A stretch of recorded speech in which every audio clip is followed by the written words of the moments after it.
All right, my loves, this is your girl, Lippers Goddess, the Georgia Peach. It's time to get some of that old time religion. Let's take it back to the old landmark. And carried me out in the spirit of the Lord, and set me down in the midst of the valley which was full of bones, and caused me to pass by them round about. And behold, there were very many in the open valley, and lo, they were very dry. And he said unto me, Son of man, can these bones live? And I answered, O Lord God, thou knowest. And again he said unto me, Prophesy from these bones, and say unto them, O ye dry bones, hear the word of the Lord. The prophet and the valley of dry bones. Among those who were carried away was a young man by the name of Ezekiel, who had obviously been trained to be a priest.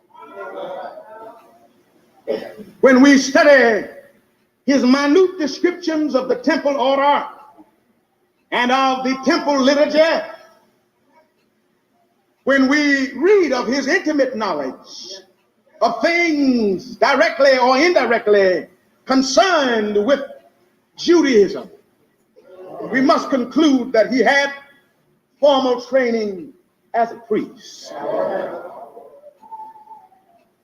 But along with the vision that Ezekiel reveals here, along with others that he records in his book, one thing he wanted to convince Israel of, that her God had not fallen and her God was not dead. He wanted Israel to understand that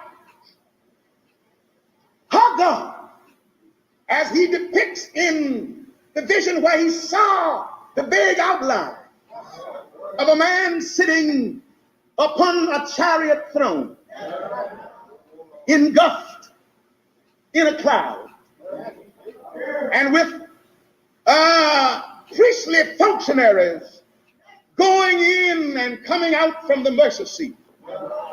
He was saying, we told them about wheels that he saw in the middle of wheels, and that these wheels were guarded by angels, and that these wheels had eyes, and that these wheels did not deviate from their course.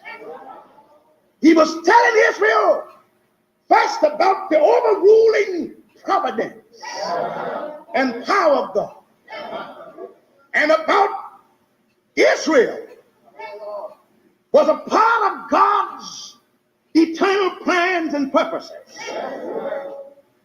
while Israel was one wheel, ever moving, and above that was another wheel. That was the Babylonian wheel. It was moving. And that above that was another wheel, which was God's universal wheel and God's universal plan. And all of these wheels were moving because all of God's plans are always moving. Maybe you think you have stopped them. Maybe you think you have blocked them. Maybe you can't see the movement. But God's plans never stand still. You can't bother them and you can't stop them. For the writer here tells us that angels were on God. Bear with me, if you please. So, to Israel, we see in this vision, Babylon was a desolate place. Babylon represented a valley to Israel, a valley of depravity, a valley of disfranchisement, a valley of hopelessness, a valley of dry bones, a valley of lifelessness. in one of the great cities of the ancient time. Babylon to Israel was a valley. Someone might marvel, if Babylon was a great city, how could it be regarded by the Israelites as a valley? Well, you see, a city may be one thing to one people, or a country may mean one thing to one people, and altogether another thing to another people. When the white Europeans came to this country, embarked upon these shores, America to them was a land of promise, was a mountaintop of possibility, was a mountaintop of adventure. But to the Negro, when he embarked upon these shores, America to him was a valley of slave huts, a valley of slavery and oppression, a valley of sorrow. So that often we have to say, one of these days, I'm going to eat at the feast and table. One of these days, the chariot of God will swing low. I wish I had somebody here praying with me. So that Babylon to Israel was a place of hopelessness. It was a valley of dry bones. A valley of dry bones. Well, the prophet tells it. And considering a prophet, what is a prophet anyway? Since the prophet was God's representative, God's ambassador, God's watchman there in Babylon.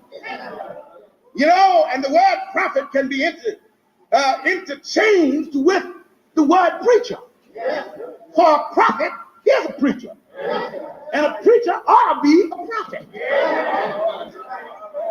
Not a prophet such as we are told and talk about sometimes. Not a funny person, not somebody with their heads tied up or selling luck or anything like that.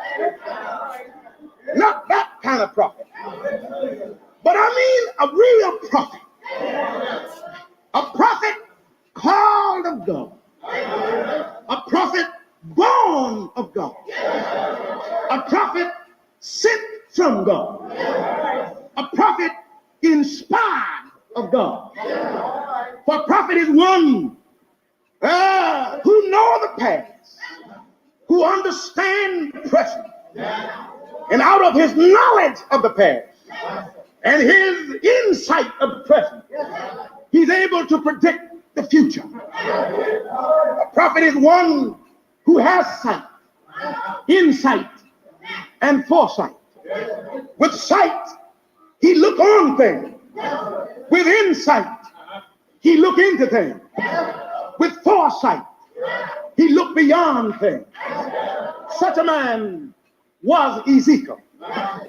And he uses the symbol of a valley to describe Israel's Babylonian situation. The symbol of a valley. But you see, a valley suggests a low place between mountains. And to Israel, there were obstructing mountains surrounding her. Her situation in Babylon. Economic mountain. Social and political mountain. Religious mountains. Encircle and enclose her in. And she was down here in the stagnant air of a valley in Babylon. So that he said that he was in the spirit. And that gives validity to it, you know. People speak a little bit about the spirit now. But I'm afraid that the church is losing a great deal of its spiritual consciousness. It wasn't unusual for folk to say when I was growing up as a boy, the Spirit told me to do certain things, or I was led by the Spirit to do certain things. So that this prophet was a spiritual minded, a spirit-filled, God-conscious prophet. And he said, while being in the Spirit, the Lord led him out to the valley and then led him to the midst of the valley and sat him down in the midst of it. What he was really saying, that God led him to the heart of Israel's problem and Israel's situation in Babel. That's what he was saying. God took him in a far-going survey, in a far-going analysis and understanding of Israel's Babylonian situation. And when the Lord had led him to the heart of Israel's problem, set him down there, then for fear that way out on the periphery of things, he'd missed something, then the Lord led him round and about the valley, or took him and encompassed the valley, circled it on all sides, that he might not miss the remotest problem of Israel's situation. And when the survey was thorough and complete, the Lord posed the question to him. Son of man, I wish you could hear him say it.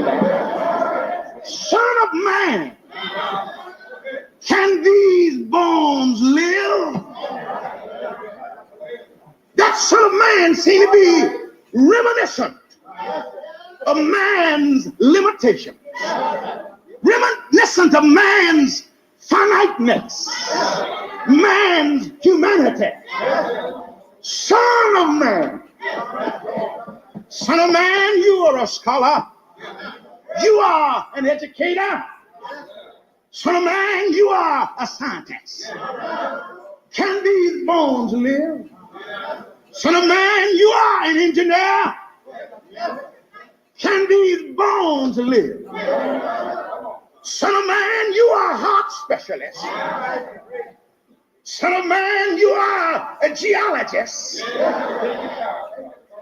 You are a botanist.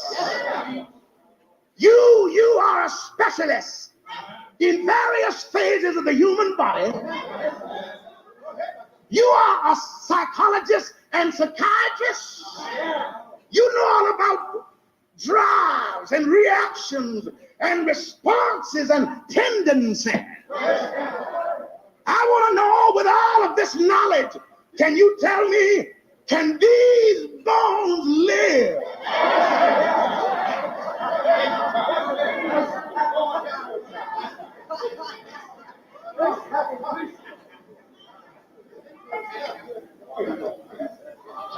Can these bones live?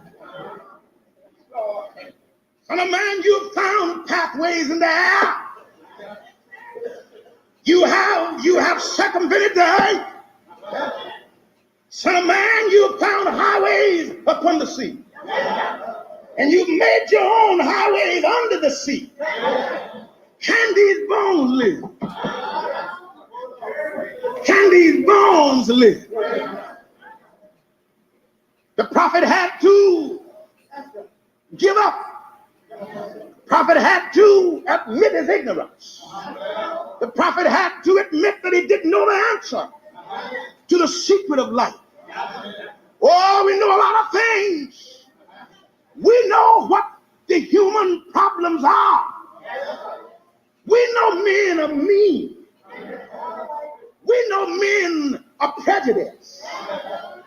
We know that men are narrow-minded, and we know they are selfish. We know men are unkind, ruthless, and cruel. We know men are murderers and sinful. But what we don't know is what to do about it. Or we know what the problem is. We've made an analysis of it. We've already diagnosed the case. But what we can't do is write a prescription. I wish I had somebody here praying with me. So that the prophet had to say, Lord, thou knowest. Lord, thou knowest. When it comes to the answer of many of life's perplexing problems, when it comes to a solution to these problems, Lord, thou knowest.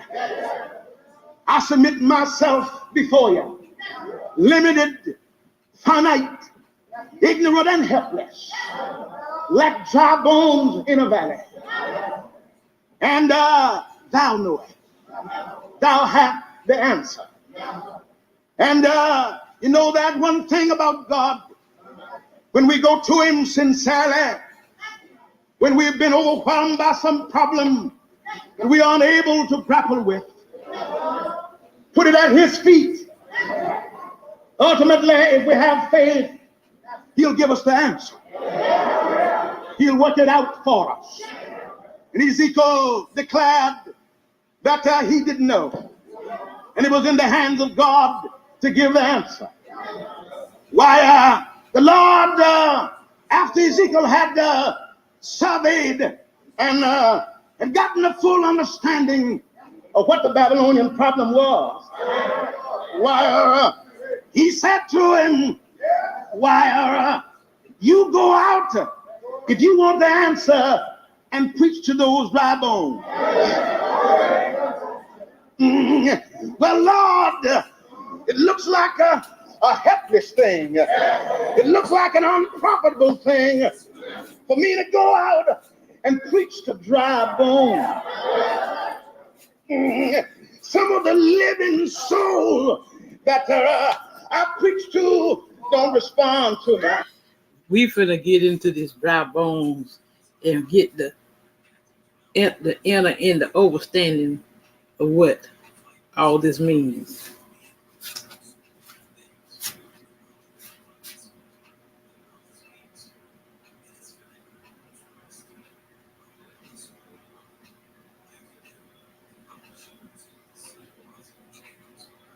And behold, he spoke to dry bones to receive life. And it came to pass that a mighty army came out of dry bones. This is documented in the book of Ezekiel. Ezekiel 37, 1 through 14, NKJV. The hand of the Lord came upon me and brought me out in the spirit of the Lord, and set me down in the midst of the valley, and it was full of bones. Then he caused me to pass by them all around. And behold, there were very many in the open valley, and indeed they were very dry. And he said to me, Son of man, can these bones live? So I answered, O Lord God, you know. Again he said to me, Prophesy to these bones, and say to them, O dry bones, hear the word of the Lord. Thus says the Lord God to these bones, Surely I will cause breath to enter into you, and you shall live. I will put sinews on you, and bring flesh upon you, cover you with skin, and put breath in you, and you shall live. Then you shall know that I am the Lord. So I prophesied as I was commanded, and as I prophesied, there was a noise, and suddenly a rattling, and the bones came together, bone to bone. Indeed, as I looked, the sinews and the flesh came upon them, and the skin covered them over, and there was no breath in them. Also he said to me, Prophesy to the breath, prophesy, Son of man, and say to the breath, Thus says the Lord God, Come from the four winds, O breath, and breathe on these slain, that they may live. So I prophesied as he commanded me. And breath came into them, and they lived, and stood up upon their feet, an exceedingly great army. Then he said to me, Son of man, these bones are the whole house of Israel. They indeed say, our bones are dry, our hope is lost, and we ourselves are cut off. Therefore prophesy and say to them, thus says the Lord God, behold, O my people, I will open your graves and cause you to come up from your graves and bring you into the land of Israel.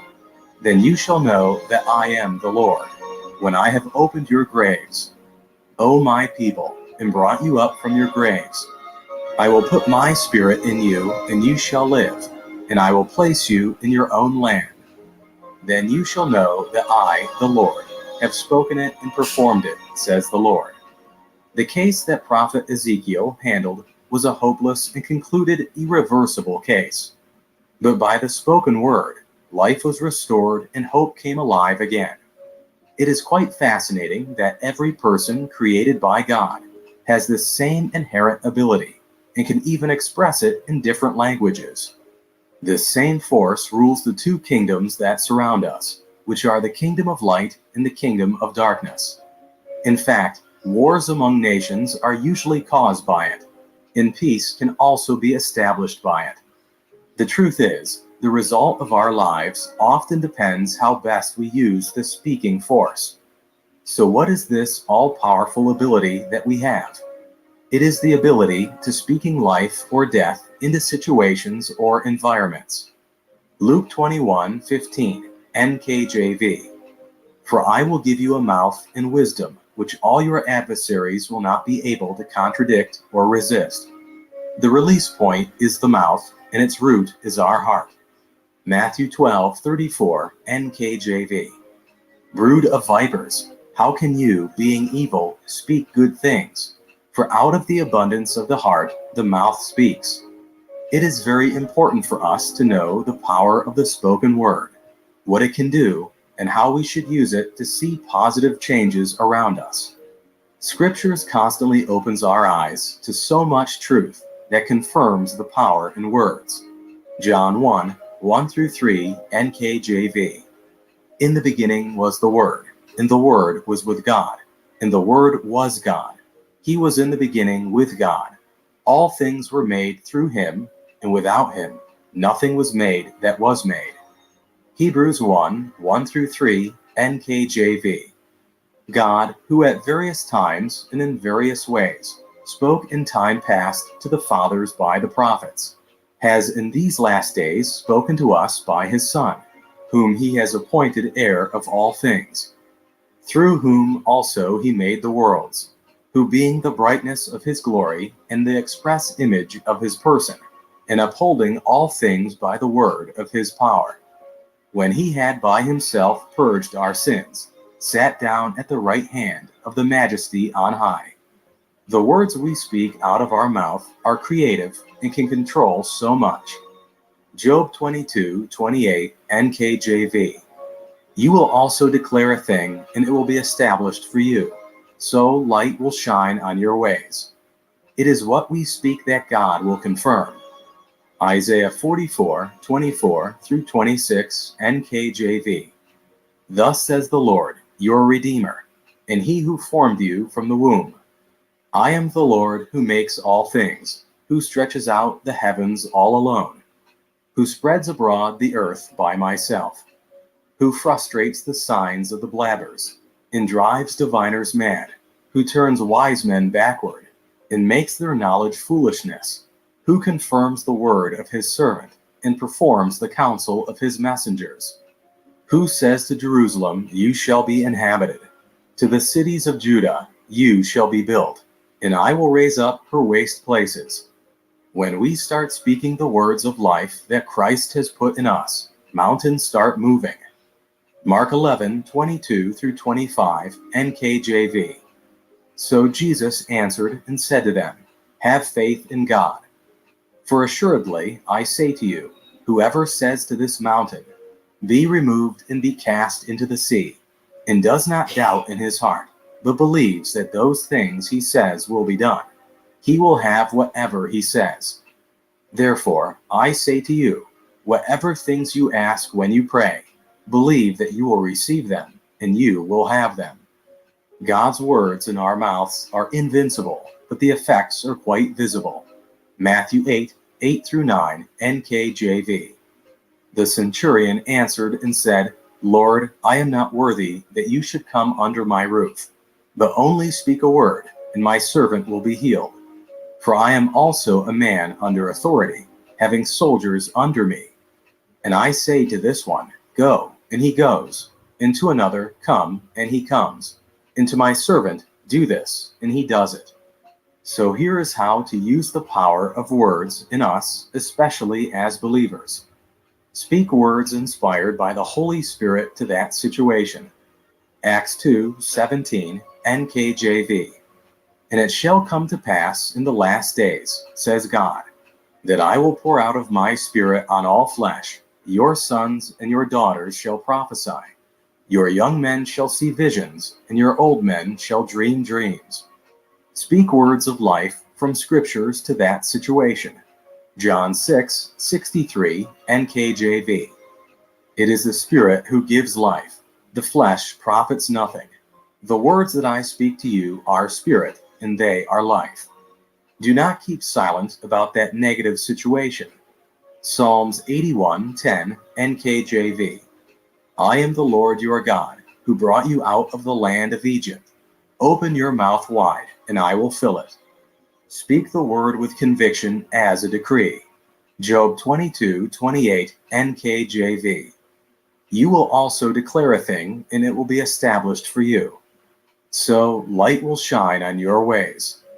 Here are a few important reasons why you should intentionally speak into situations. And we're going to be talking about the eternal principles of Gnosis.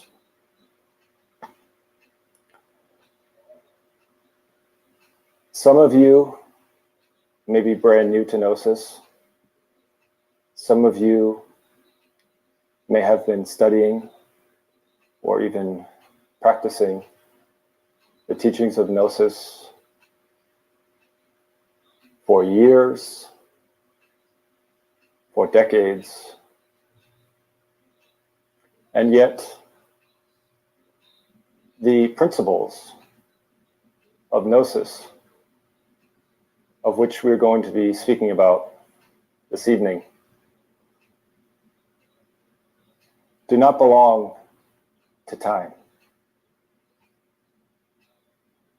I made a very interesting discovery. Most of the great priests of the Hopi, Navajo, Zuni groups of peoples were like the prophets of the Old Testament. They revealed the will of the deities. They perpetuated a certain set doctrine or documentary process, which they preserved through their sand paintings, their kachinas, and their various ritual dances. These ancient procedures began, we do not know how long ago, but certainly at least 1,000 years. And until very recently, the life of the tribes was built upon these procedures, these doctrines. And the whole summary of it is that a doctrine that had come from the past was accepted without question, and its procedures were followed, and its ceremonies were kept, and these obediences constituted religion. Religion was therefore an obedience to a kind of arbitrary code of unknown origin, which had been carried forward, sanctified, and accepted. In the last 25 or 30 years, a number of young people have come up in these villages. Many of them have found it profitable to continue the arts and crafts of their ancestors. They work in turquoise and in silver. They also still weave a few blankets. They make various native drawings and symbols on wood or cardboard, representing the deities of old on the Kachina masks. These are beautifully done and have a very ready sale, and along with pottery and baskets, constitute a major source of income. Also, these modern works are expensive. Now, what has happened? Somewhere along the line, these younger people began to interpret their own beliefs. Up to that time, no one had interpreted them. They had accepted them. But the young people on the reservations now are talking in terms of Zen. Was the transference of the leadership of life from outside factors to internal powers. The individual began to realize that there was within himself a capacity for growth, for unfoldment, for maturity, for enrichment, that he also had something to say about what he should believe and what he should not believe. But most of all, he wanted to know more about what he believed. He did not wish to accept merely a statement because it came from an authority. And gradually the seat of authority was moved from the heavens to his own mind. And his own thinking became the basis of his judgments and his decisions. Now, this process occurred largely in that period which we call classical history. The process of gradually transferring the rulership of the universe from mysterious abstract deities and placing this responsibility upon individuals, upon human beings, making them not only masters of their own souls, but also obligated to themselves for standards of conduct and for moral directives. The moment the individual began to experience the richness of his own inner life, he began to explore more carefully. And of course, even today, with all of our instruments of research, we are still not able to fully understand the internal life of the human being.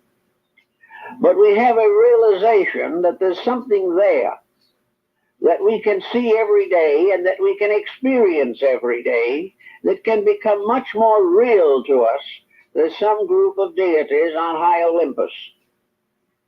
So little by little, man took over the world, took over the universe, and most of all, took over his own life.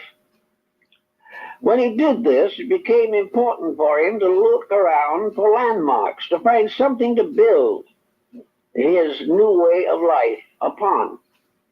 It finally occurred to him that the old way wasn't bad, that the golden rules and the 10 Commandments were reasonably solid, and that it was going to be very difficult to undermine them. It therefore came about that the individual continued to accept the revelations of his sacred prophets and sacred books, but began the process of interpreting them, to bring them into focus with his current need, to gradually transform or transfer the old doctrine to his own psychic life, so that he could become, in a sense, the master of his own destiny. Probably the most important period in the transference of this pattern was that which occurred between the 2nd century BC and the 3rd century AD, so far as Europe and even most of Asia are concerned. At that time, there was in Alexandria, Ephesus, Antioch, and a number of other centers of caravan routes, a polyglot culture developing. People of many beliefs assembled there to trade and barter, and in many instances to communicate the choicest secrets of their moral lives. Therefore, we have an opportunity presented to the citizens of these communities to select the things they would believe. They had many opportunities. Some stranger from far away brought an interesting idea, and the Greek or the Egyptian or the Semite decided it was pretty good, so he took it and put it into his faith. Another came from a different locality with some scientific discovery, some religious conviction, and others in Antioch or Ephesus thought that was pretty good and saw how it fitted into their own belief. And as a result, they built it into their own belief. This process is continuing even today, and nearly every student of comparative religion working today is seeking to find what is useful to him out of the religions of the world and create his own faith based upon the recognition of his own need in the terms of the available solutions. Little by little, this procedure went on until it became obvious that the old idea that progress was bestowed by deities, that changes were the result of mutations beyond human control. This changed to the idea that new attitudes, new realizations, new stratagems of intelligence could come from within the person. That the great oracle was perhaps his own heart. He knew that it was the center of his life, but he had never really made it the center of his philosophy of life. He knew that he had a mind that could help him to form various implements, make pottery, weave cloth, do beadwork. Also that this mind enabled him to travel in various places, enabled him to gradually discover certain secrets of health and to defend himself against his enemies. All this coming from his own mind gradually changed his point of view. He no longer prayed to the Olympian deities to save him from trouble. He sought inside himself for the remedy to his own problem. The result is what we call mysticism. Mysticism is nothing more nor less than the transference of the supreme power from some outside source to an internal source. Now, mysticism did not deny the outside source. Mysticism did not destroy the gods or condition them adversely. Mysticism pointed out the important point that the gods that we worship in the sky are inside of ourselves, that the divine power at the base of all things animates each living thing, that it is not necessary to search on some distant mountain in order to be close to deity. It was only necessary to recognize the divinity in your own heart. Paul very clearly stated this in his establishment of what might be termed the Messianic Christianity. Christ in you, the hope of glory. Mysticism has been built on the indwelling divinity. It has been built upon the concept that it is only an indwelling divinity that can legitimately and justly administer creation. We tried very hard to get used to the idea that God wandered about and carefully checked every human being as to his orthodoxy and his morality. Deity watched every move of every human being, and from this came to certain decisions as to whether this individual was worthy of being saved or not. Gradually, this thing we call the mind, working with this problem, found it extremely difficult to rationalize. The idea of what were called the azonic deities, deities that had no abode. Man, until he is sufficiently evolved and unfolded to be entrusted with its use. Thought is a spiritual power of tremendous potency, but this is not the power of which we speak. By thought, man can either raise himself up and connect himself with the powerhouse of the universe, or cut himself off entirely from the divine inflow. His thought is his greatest weapon because, by it, he can either draw on the infinite or sever himself in consciousness, but not in reality, from his divine source. Through the divine spark within him, which is really his real self, man is connected with the infinite. Divine life and power are his if he realizes that they are his. So long as he is ignorant of his oneness with the divine source of all life, he is incapable of appropriating the power that is really his. If, however, he enters into this inner knowledge, he finds himself the possessor of infinite power and unlimited resources. This power, then, is God's, yet it is also man's, but it is not revealed to him until he is fit to be entrusted with it. It is only when man realizes his oneness with his divine source that he becomes filled with its power. Many teachers lament the fact that certain secrets are being spread, broadcast today, secrets that, in the past, were kept closely guarded. They fear that unilluminated and unevolved people may make destructive use of spiritual power.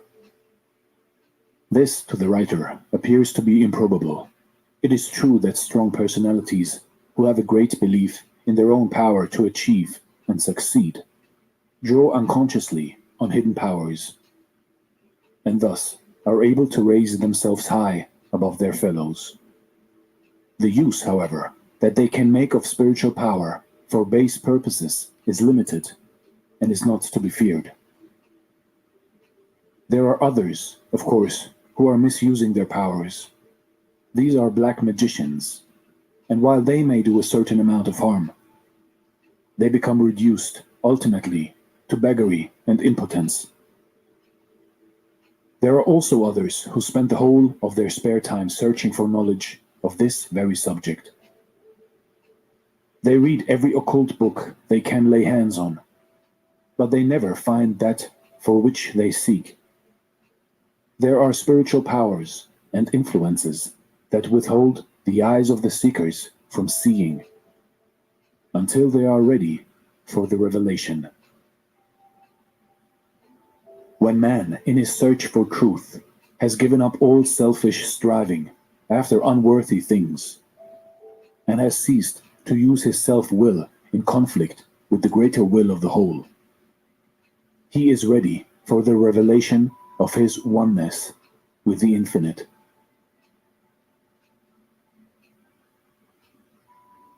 Yielding implicitly to the will of the whole may seem, to the unillumined, an act of weakness. Yet it is the entrance to a life of almost boundless power. Man is not separate from his divine source, and never has been. He is, in reality, one with the infinite. The separation which he feels and experiences is mental, and is due to his blindness and unbelief. Man can never be separated from spirit, for he himself is spirit. He is an integral part of one complete whole. He lives and moves and has his being in God, and God dwells in him. The majority of people are unaware of this intimate relationship with the divine. And because they are unaware, or because they refuse to believe it, they are in one sense separated from the inner life of God. Yet his separation is only in their thoughts and beliefs, and not in reality. Man is not separated, and never can be. Yet so long as he believes that he is separate and alone, he will be as weak and helpless as though he actually were. As soon as man realizes the truth of his relationship to the infinite, he passes from weakness to power, from death unto life. One moment he's in the desert, afar off, weak, separate, and alone. The next, he realizes that he's nothing less than a son of God, with all a son's privileges and powers. He realizes in a flash that he is one with his divine source, and that he can never be separated. He awakens also to the fact that all the power of the infinite is his to draw upon, that he can never really fail, that he is marching on to victory. It will thus be seen how great is the power of man's thought. While thought is not the power of the spirit, it is the power by which man either connects himself up with the infinite power, opening himself to the divine inflow, or cuts himself off and separates himself from his spiritual source. Thus, in a sense, man is what he thinks he is. If he thinks he's separate from God and cut off from his power, then it is as though this were really the case, and he is just as impotent and miserable as though he actually existed apart from God. On the other hand, if he thinks and believes that he is one with the infinite, he finds that it is gloriously true, and that he is really a son of God. If he believes and thinks that he is a mere material being, then he lives the limited life of a material being, and is never able to rise above it. But if, on the contrary, he thinks and believes that he is a spiritual being, then he finds that he possesses all the powers of a spiritual being. Again, if he thinks that his work is difficult and that he is not equal to his tasks, he finds that really his tasks are difficult and beyond his powers. Yet, on the other hand, if he believes his work is easy, or, at any rate, within his powers, he finds that such is the case, and that he can do his work with ease. The power within is infinite, for, by faith in it, man is directly coupled up with the spiritual power of the universe. The divine spark within him connects him to the sacred flame, thus making him potentially a god in the making. A change, then, must take place within man before he can enter into his divine inheritance. He must learn to think after the spirit, as a spiritual being, instead of after the flesh, as a material creature. Like the prodigal son, he must come to himself and leave the husks and the swine in the far country, returning to his father's house, where there is bread of life enough and to spare. You see, in life, in your life, you have an infinite life, an infinite power, if you connect your spirit to the divine source. This is there to do motivation.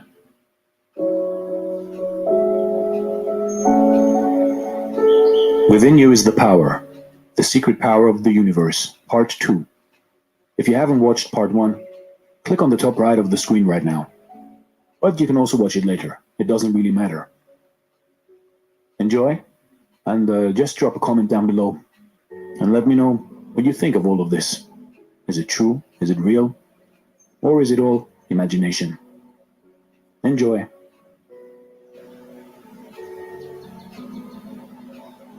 Chapter 2. The overcoming of life's difficulties. The true object of life is that man may attain wisdom through experience. This cannot be accomplished by giving in to the difficulties of life, but only by overcoming them. The promises of God are not made to those who fail in life's battle, but to those who overcome. Neither are there any promises that man shall have an easy time and be happy ever afterwards. Yet it is after this that the majority of people are forever seeking. An easy life, a good time, freedom from suffering and care. But in spite of all their seeking, they can never find that which they desire. There is always a fly in the ointment of their pleasure, something that robs them of true happiness, or possibly combinations of circumstances conspire to upset all their plans. Life is a paradox.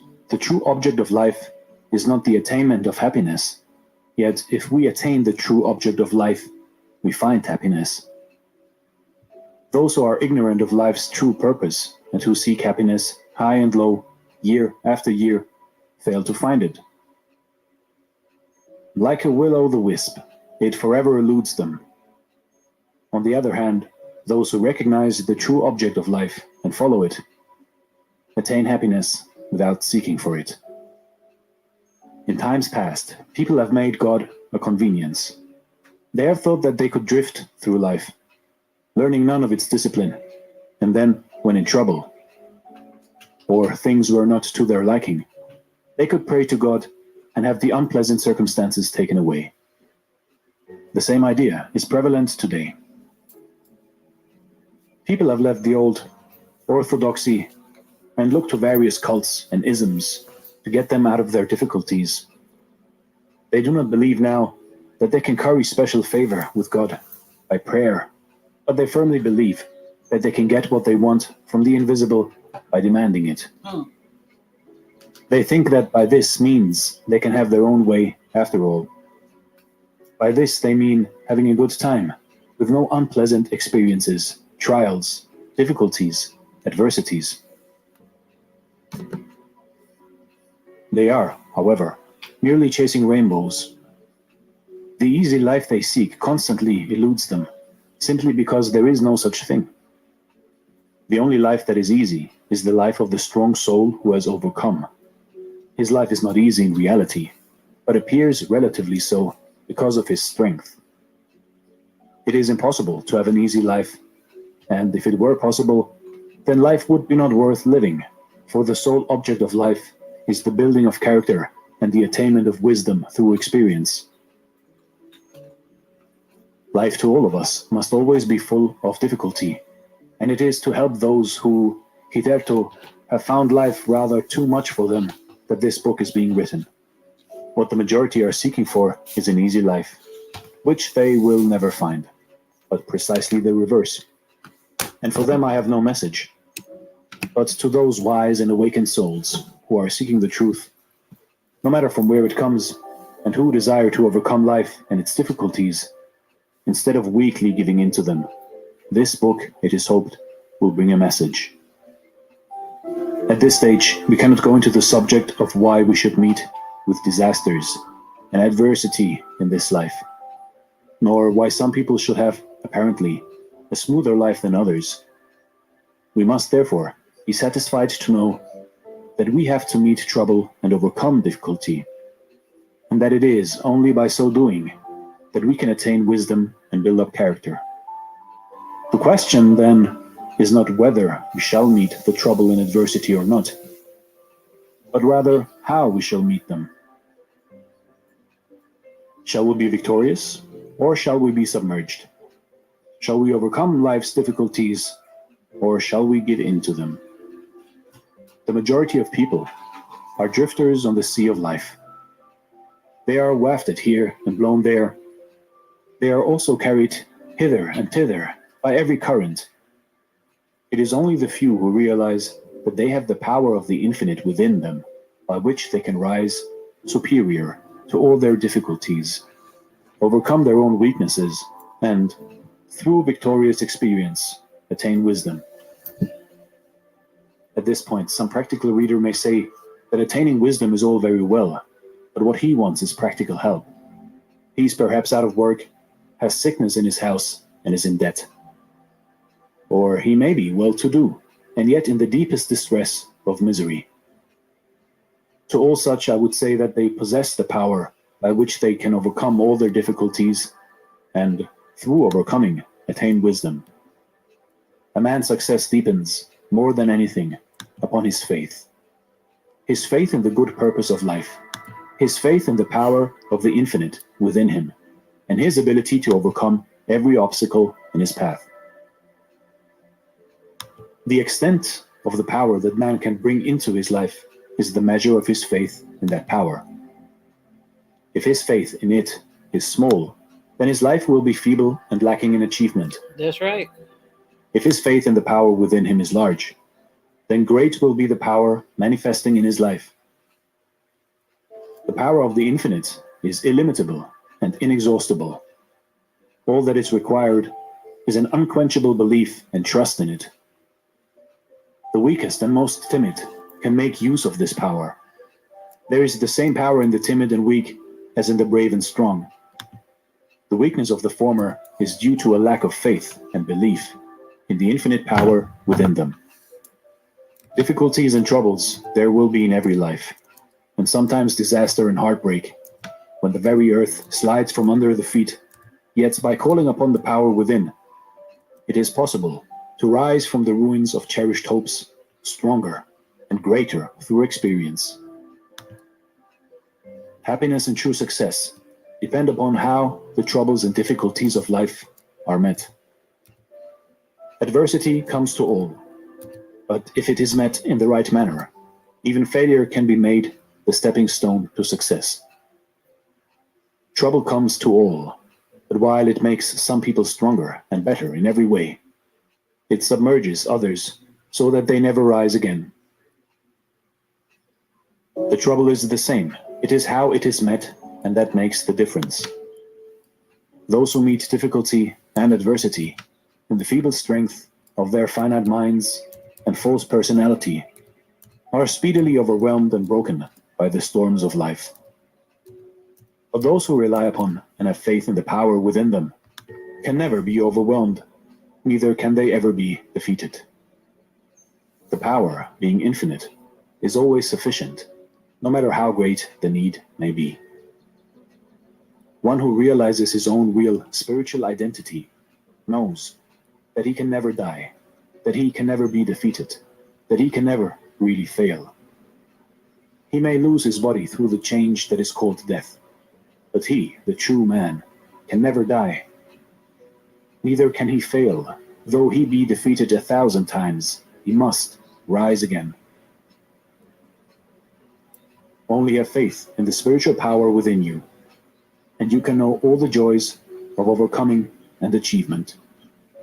All things will become yours. Seek first the kingdom within you, your spiritual union with the infinite, and harmony with the divine will and purpose. And all these things shall be added unto you. You will have no need to fear the morrow, for you will know that all provision has already been made. There will be no need to hoard up wealth, for there will be necessary daily supplies always available.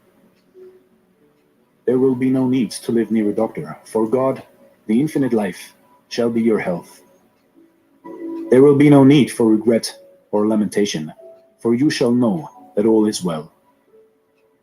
There will be no fear of future happenings, for you shall realize that the Infinite One makes no mistakes. This is Dare to Do Motivation. The Secret Power of the Universe, Chapter 2. By Henry Thomas Hamblin. Stay true to yourself. Hi, I'm Lalit Vasist. In this video, I will tell you what we mean. Are you afraid of death? If yes, then I have a great news for you. According to latest researches in the field of quantum physics, death is just an illusion, which means we are immortal. We never die. In this video, I will try to answer some of the deepest questions related to death, like what is death?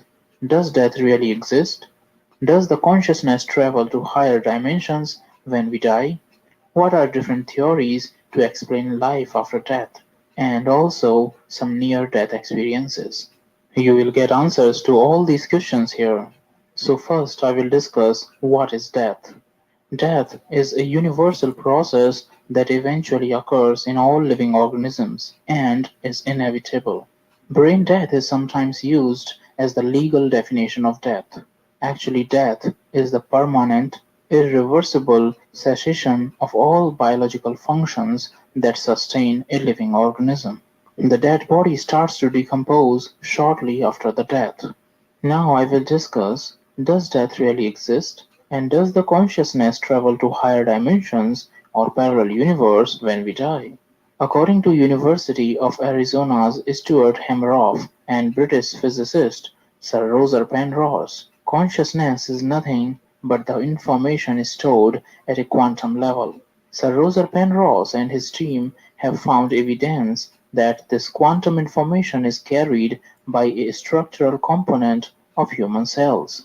These structural components are protein-based microtubules. This quantum information is stored at the subatomic level.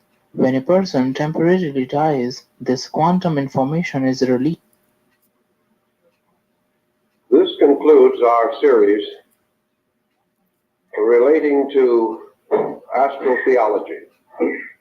And we hope that a few points have been made with sufficient clarity to suggest that the subject offers a key to the interpretation of ancient lore, and at the same time reminds us that the principles and values involved in the teaching are as valid today as they were thousands of years ago. Regardless of the times in which we live, the journey of the human soul remains the most important consideration in the life of the individual and should be one of the great dynamics of the life of the collective.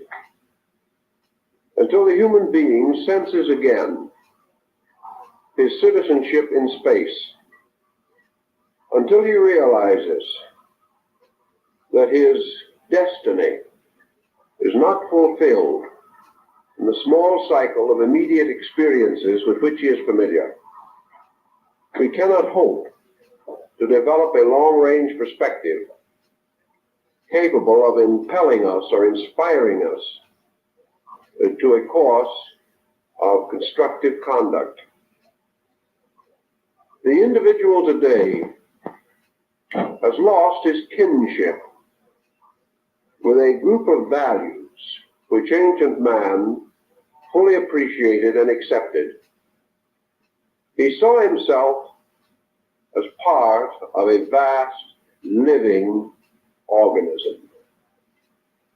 He sensed that all of space was populated with rational creatures, beings whose lives and thoughts might be infinitely beyond the comprehension of man. Yet these beings existed, and their thoughts and lives were valid experiences in nature. Old-time scholarship sought to adjust man to the universe, whereas the modern thinker seeks to adjust the universe to man.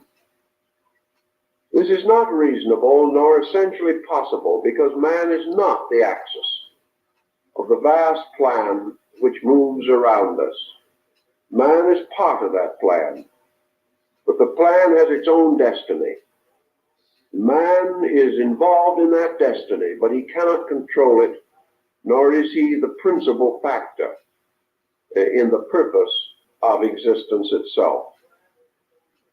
Thus, by a proper modesty, by a gentle humility, by a recognition of the importance and dignity of the human estate without exaggeration or distortion, we achieve something that is important. In religion and philosophy, particularly in recent centuries, man has become too important. He has become important in a self-centered way. He has become too egotistically significant. And in the emphasis upon himself, he has failed to emphasize his relationships with the larger world of which he is a part. Until he has proper perspective, he cannot cooperate adequately with any purpose greater than his own personal interest. Now today, even, we recognize larger purposes. Where did man come from? Well, theologies tell us and philosophies imply that man came out of a universal state. Like the old poem, he came from the everywhere into the here. The ancient man believed that in a remote period, men lived with the gods, that men were fashioned first in a strange heavenly state. Man had in his constitution something of the divine nature, that he dwelt above the world in a mysterious abode of blessedness. And then he started forth on his journey. And the story of his journey is very much the story of the prodigal son. Man's beginnings in the great cycle of existence been variously explained. The Egyptians and the Greeks were of the opinion that man primarily sought experience consciously and willingly. These peoples did not have a fall in their theology, as some other nations had this concept of man being driven out of paradise. Many ancient peoples and most Eastern peoples did not feel that this was true. Man was not an involuntary exile, nor was he punished for original sin. Man went forth as an adventurer. He went forth to conquer the unknown, because such is the nature of man. Such is the nature of life.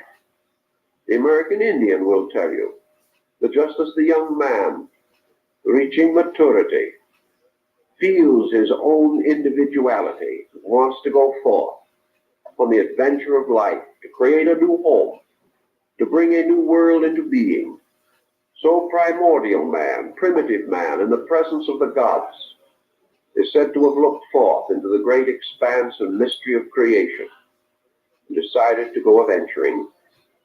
He wanted to know what was beyond and below and around him. He wanted the victory that comes from effort, from victory over limitation. Here again we have the story of the prodigal son, because there was one son who stayed home, and the son or sons who remained at home, took care of their father's house, were good and obedient children. And yet one went forth as a prodigal and wasted his substance in riotous living. He went down into Egypt, and he passed through great catastrophe and great sorrow. And finally he returned to his father's house, in this case as a penitent, as a repentant one. And the father was so happy with the return of his son that he caused the fatted calf to be slain to form a banquet. And when the other sons said, "Why should the one who has sinned be given all this attention, and we who have been good have had no attention?" the father, in rapturous emotion, exclaimed, "But this son was lost, and he is found again. He has been taken from us, and he has returned to us, and greater is the rejoicing because he has come back." The ancients built on that theme somewhat, with other modifications. They held there was something more important than being happy forever. And this more important thing was to go forth and learn. And behind man's great cycle of progress and growth was not the arbitrary bolt of lightning or the flaming sword, but man's instinctive and native desire to go forth and learn. We are all learners. We are all seekers. Life is a questing after value. Life is a release into manifestation of potential strength and power. Life is man gradually gaining victory over ignorance and death and darkness. Life is a kind of game, a sublime divine game. And in this spirit, ancient man faced it. He faced it as he faced the day, fully recognizing its hazards and its dangers, but also realizing that every hazard was a potential victory. Every danger was an opportunity to be greater than circumstance. These thoughts then, according to ancient doctrines, sent man into the great mystery of the world, sent him forth out of the state of innocence into the search for virtue, out of ignorance into the questing of wisdom, and out of a static potential into a sphere of dynamic potency which he had to conquer. So man is out conquering. He has gone forth upon the mystery of self-knowing, of understanding, of gaining all the strength in himself. Therefore, according to the scripture, he will in the fullness of time be greater than the angels. Because the angels did not go forth in this great search for self-knowing and self-becoming. But in the old ways, these various steps that were taken were not regarded as we regard them, as stupendous episodes, as great problems to be greatly considered, any more than the growth of the child was a great problem.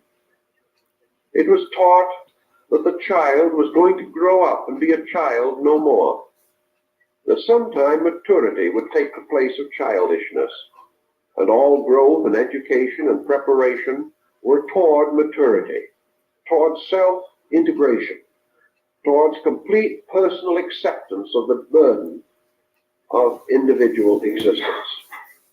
These things were behind the Greek legends and the Hindu and Chinese legends. And so man stepped out of the mystery of the heavens into the strange circles of the spheres. He began to experiment with the problem of life existence in itself.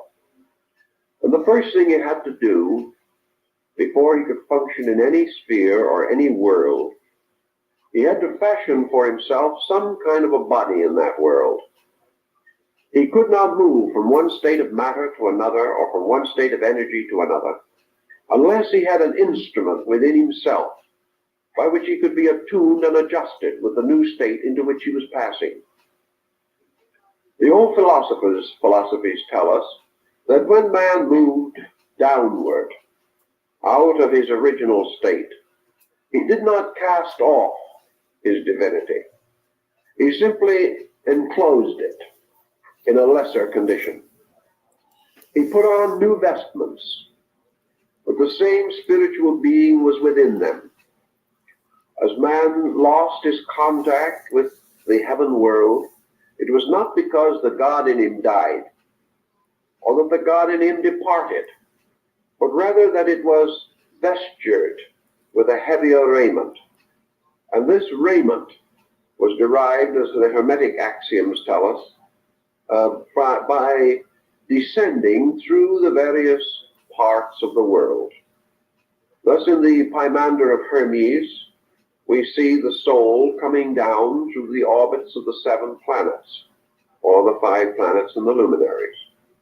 And as the soul entered into the state of each of these planetary cycles, the god or the keeper of the planet bestowed something upon the soul. And Saturn bestowed upon the soul prudence and gravity, but it also supplied a kind of veil or vestment which locked the consciousness, the pure spiritual life, within a garment of prudence, within a structure of abstract mind. And this structure was embryonic, it was unborn, it was untried and untested. It wrapped the individual in a potential. And as man descended into this great ring of Saturn, according to the ancients, he received the potential of abstract mind, the power to become prudent. He did not become prudent, he merely gained the power to be. And as he descended beyond this into the sphere of Jupiter, Another vestment was added over, as a garment upon an undergarment. A man gained the potential power of being reasonable, the power to rationalize, the power to think things through, to philosophize, to idealize facts, and to gain the actual attribute of judgment.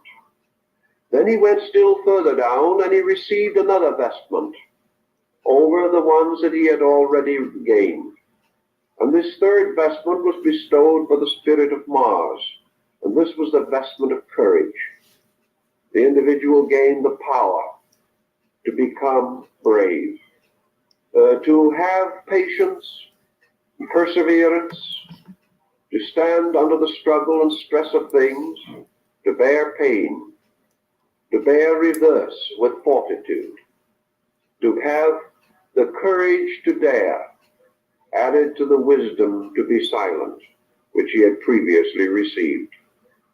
Then he went still further, and another luminous vestment was imposed upon him, and he was surrounded with a halo of light.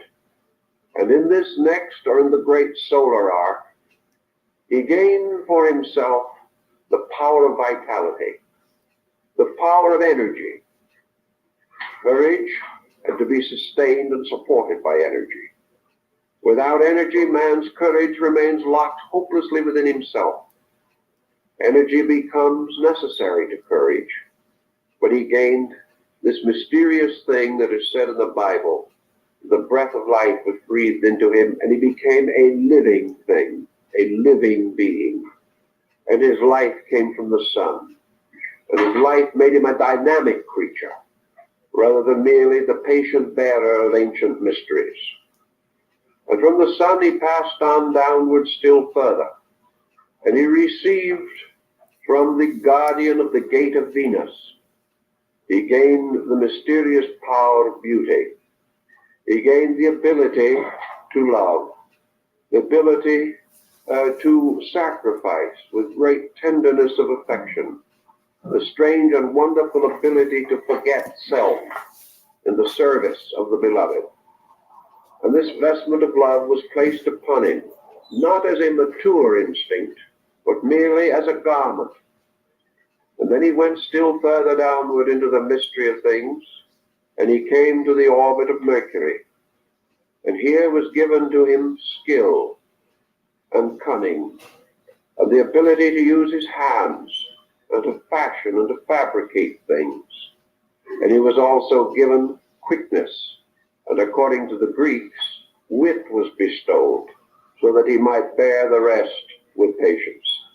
Without a certain wit, without a certain humor in his own consciousness, without a lightness from somewhere, all these problems and burdens might be too heavy for him. And then he came down into the orbit of the moon, and here imagination was bestowed. And imagination was the power that was sometime to break all the bounds and boundaries that held him, and to give him freedom and release into a larger life.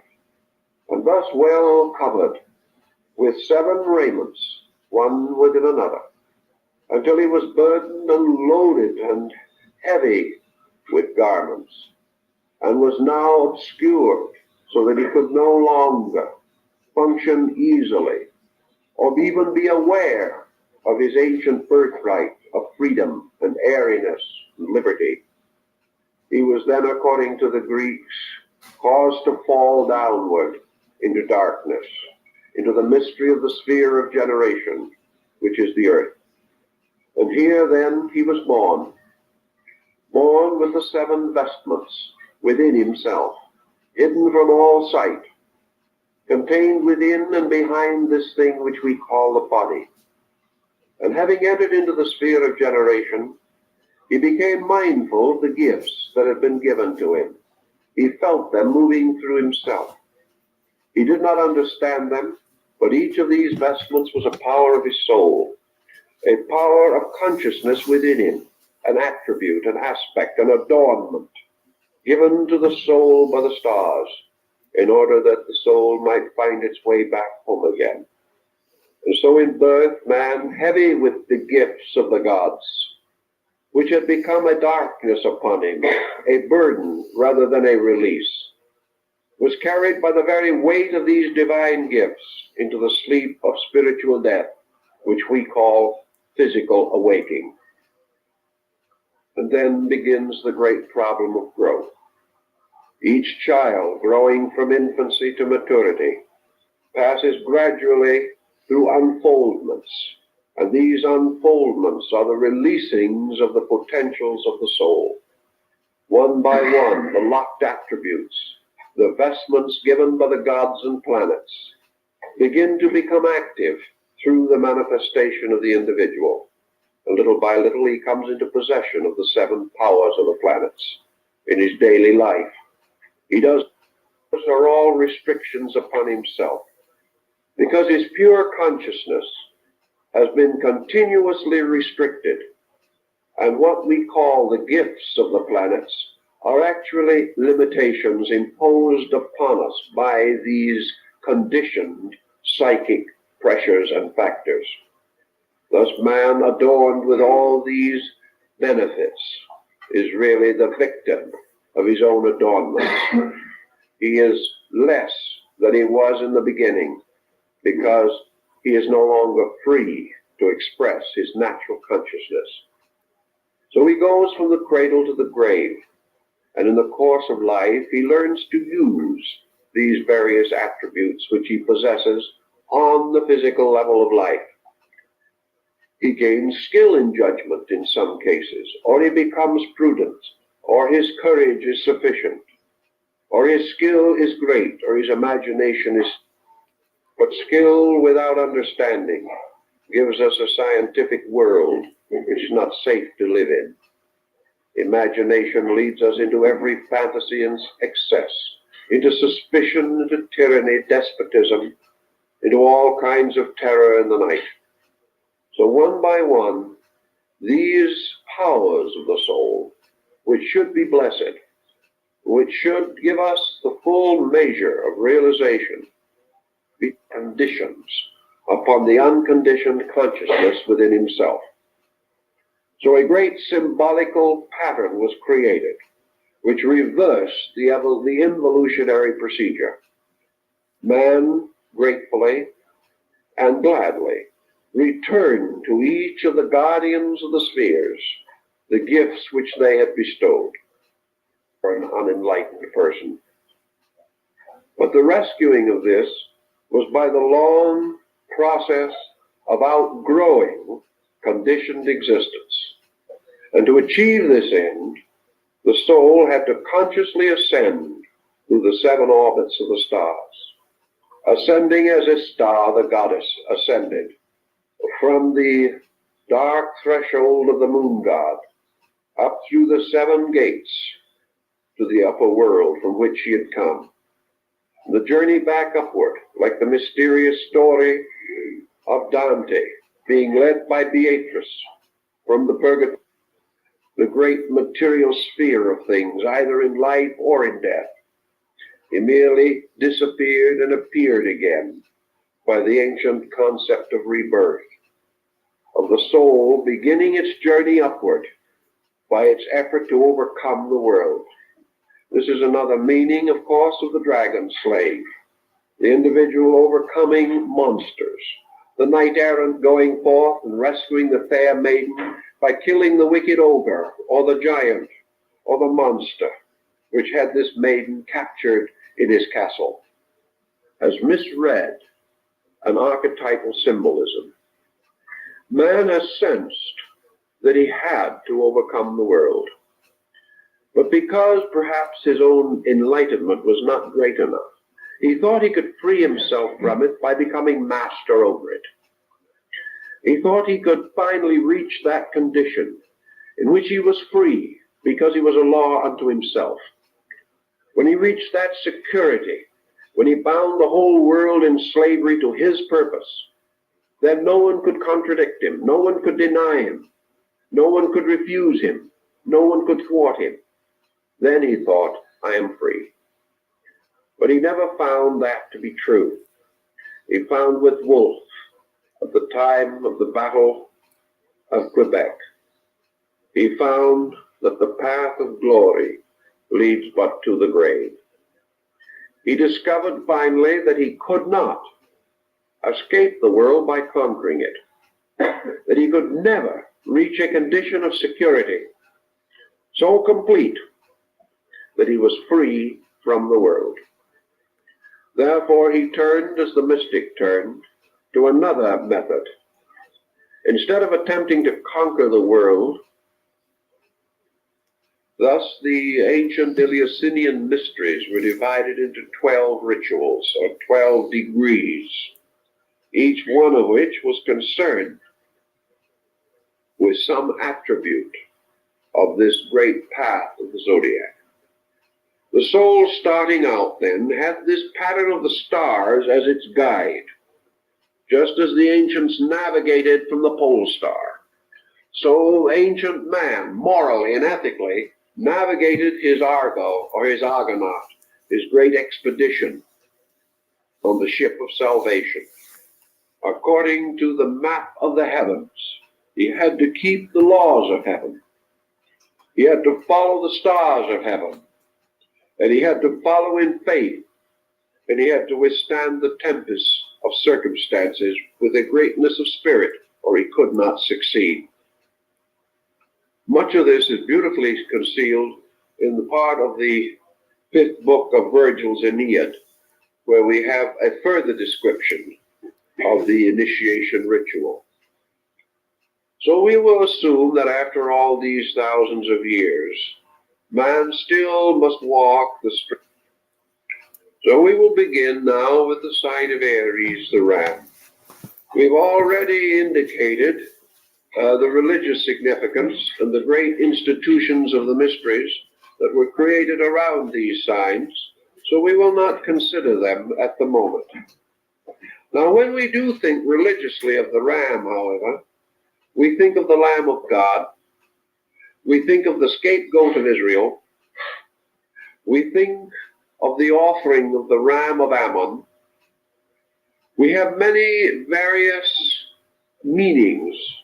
The 7-horned ram of Revelation stands out, and the ancient ram's horn, which blew the covenant, we also remember, and the ram's horn trumpet of Hindel, which called to the last great war in the Nordic mysteries.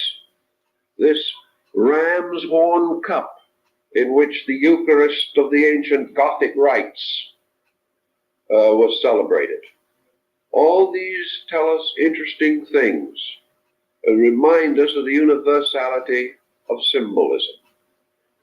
Actually, the great key, it seems to me, of Aries from the standpoint of the moral virtues of man is courage. Courage, which belonged to the planet Mars in the previous cycle, belongs also to Aries, which is the essential dignity of Mars. It is where Mars is peculiarly enthroned. So courage is the beginning of the journey. Without courage, nothing can be achieved. Ulysses has to start forth in courage. Hercules had to have courage. The seeker after truth must have courage. Now, what is the root of courage in man? What gives man courage? Hope, imagination, dreams, convictions, or perhaps even more than these things, the great path of his people, the way of the good and the brave who have gone before. Courage is steeped in tradition. Courage comes from the authority of sacred writings. Courage comes from the inspired words of divine teachers. But man must have courage, the courage to do, to dare, to go on. So out of courage, he must build and fashion his first instrument.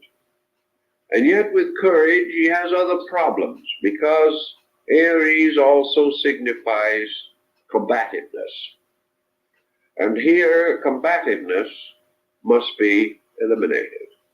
because combativeness will lead to war, will lead to stress, will lead to ultimate perpetuation of the sowing of the dragon's teeth. So man must have courage without aggression.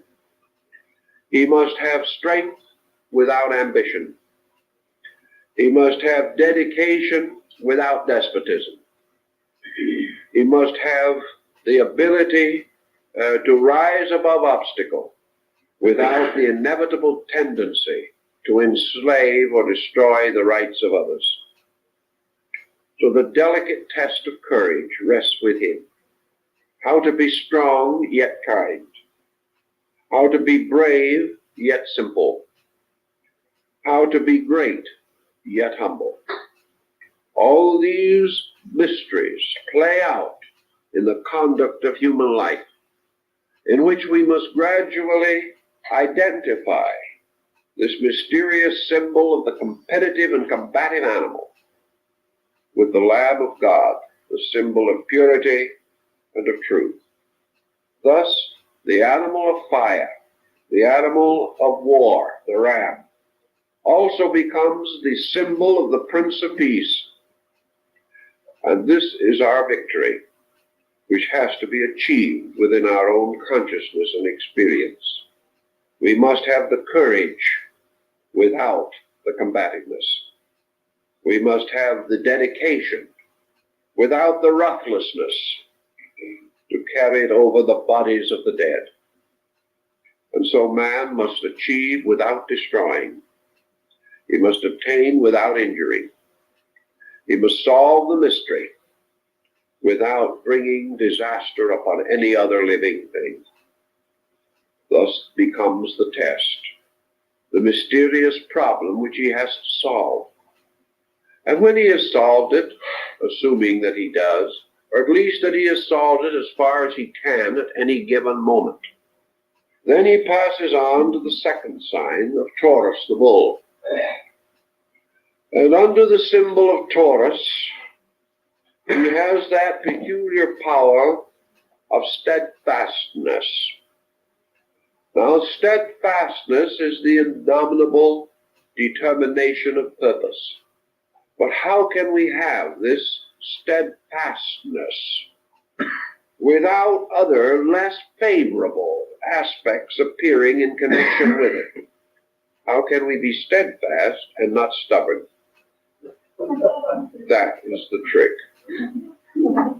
The ancient developed a great philosophy on the individual who could remain true to himself without being untrue to somebody else. The individual who was capable of being serenely purposeful and at the same time not be locked, not be closed, not be held by some false attitude in his own mind. Very much of the loyalty that we think about is only stubbornness. Dedication is not what it always seems to be. It is just habit.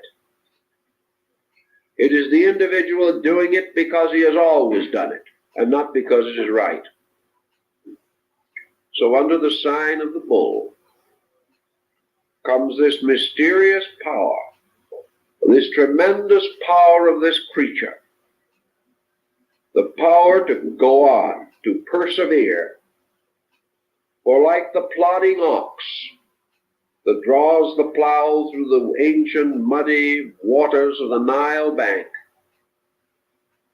like the same stolid ox that is on the rich man's table, like the ancient Nandi, the bull that rides Shiva upon its back, the bull of heaven and the bull of earth, and the bull which Virgil says opens the egg of the year with its horns. This bull of continued determination must be analyzed morally, spiritually, into motive and into every conceivable understanding that we can bestow upon it. We must fight and solve the mystery of the Minotaur, within its labyrinth. For this was the bull-headed man.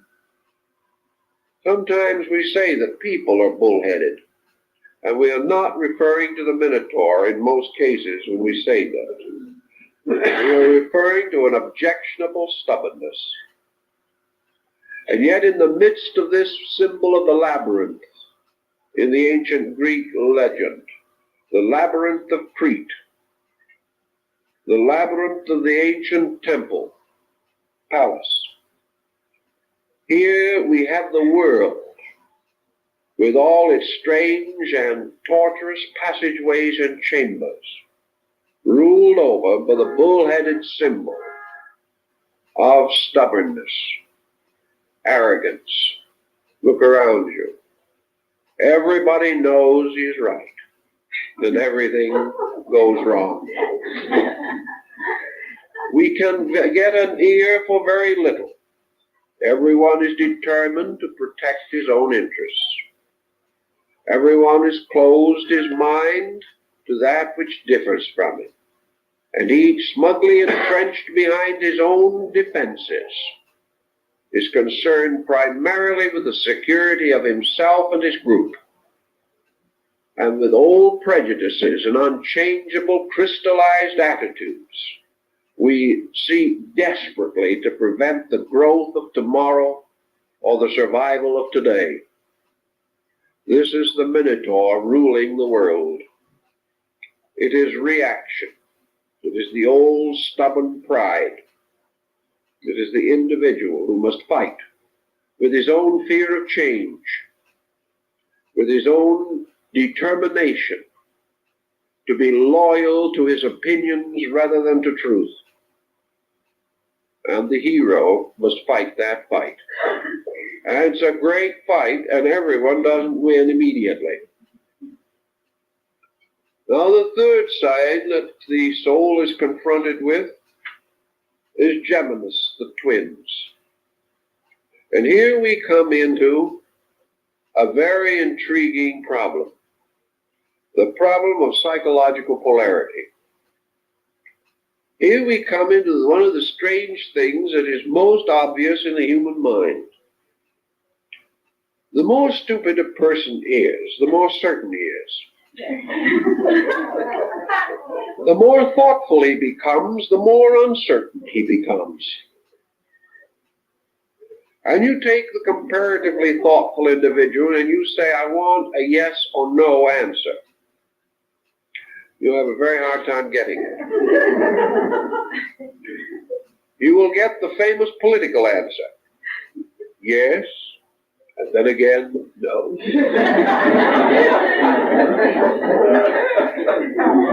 The individual will say, it would seem this way, but perhaps it is the other way.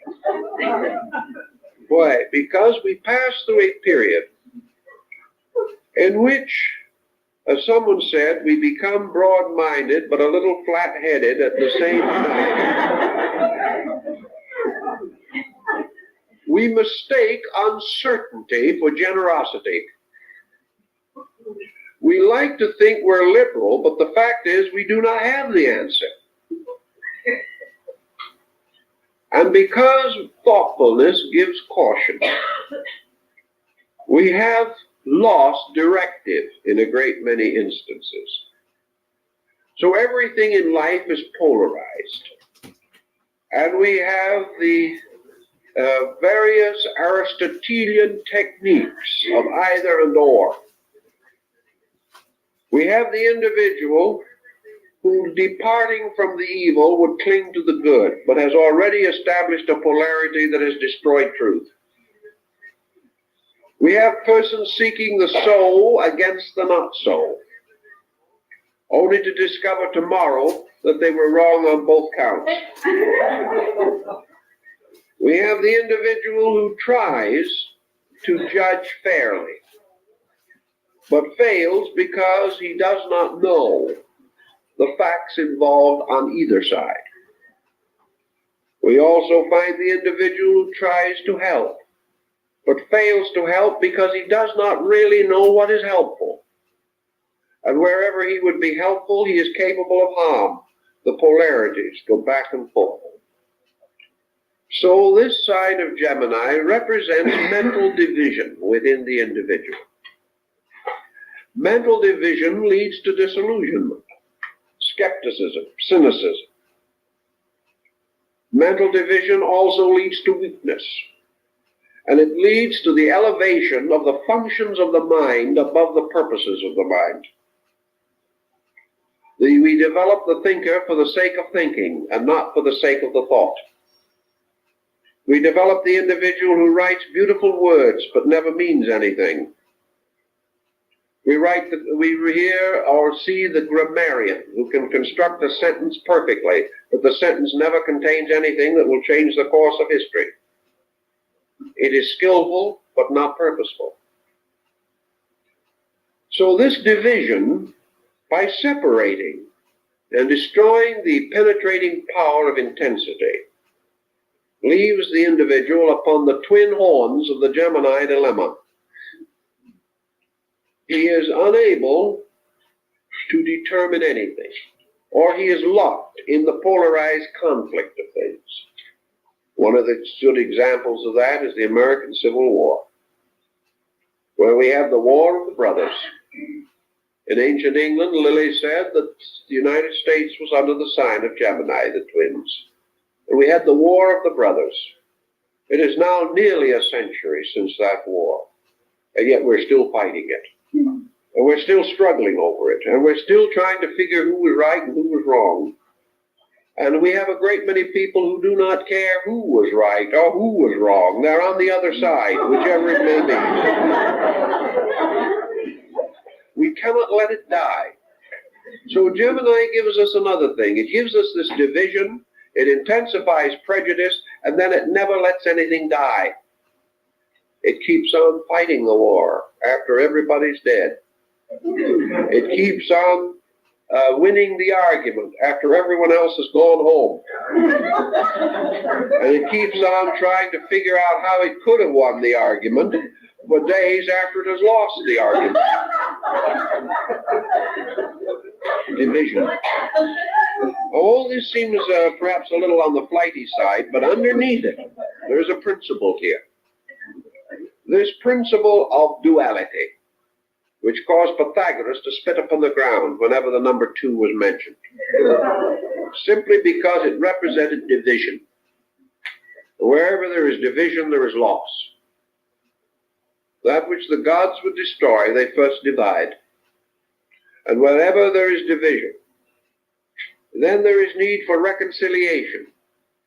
And this process of reconciliation is itself a strangely subtle form of hypocrisy. Nothing seems to work out, because actually we are dealing with things substantially indivisible.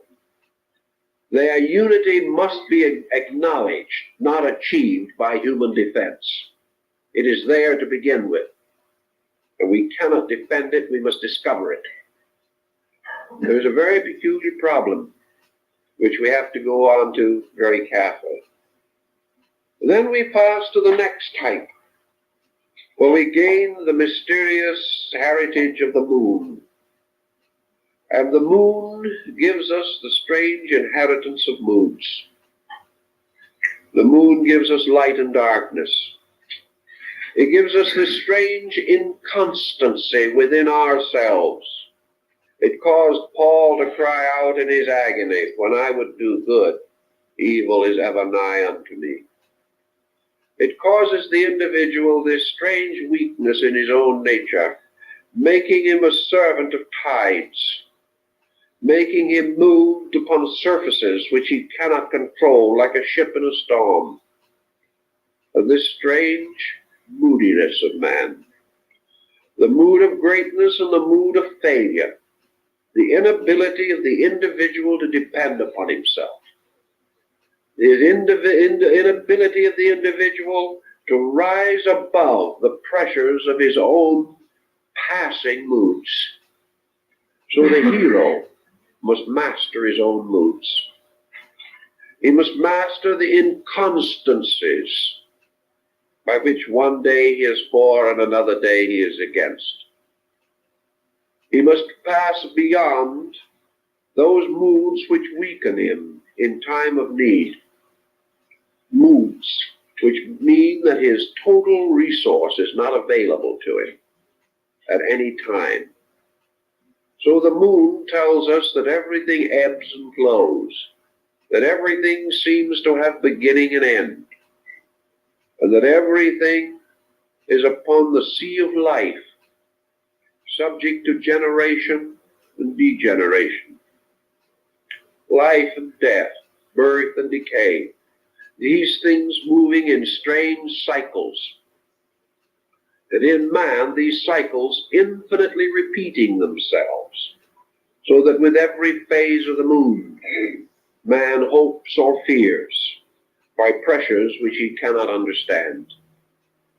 Thus man, fighting the moon, fighting this struggle within himself, is fighting the inconstancy of himself, fighting the insecurity in which he cannot depend upon his own nature to stand behind him. He must bring his own nature into line. He must conquer the shifting rays of the moon's phases. He must gain the ability to keep his light even when the moon becomes dark. So the moon has always been the symbol of the lesser light. It has been the symbol of man's hope, dream, faith, one moment strong and another weak, increasing, waxing, waning. And here man seeking constancy, seeking mastery over the excess of his moods, so that he shall do no thing too much, nor too little, watching himself against the pressure which forces his idealism into vanity, forces his dedication into fanaticism, forces his determination to serve into hypocrisy simply by pressure. From the great fountains of universal consciousness, and that sky and earth and air are forever teaching, that the sunrise and the sunset are our instructors, and that everything that happens has a message: adversity, sorrow, problem, responsibility.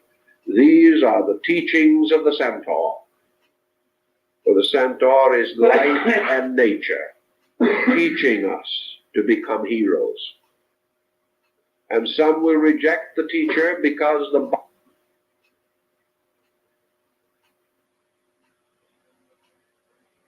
way you show up in the planet.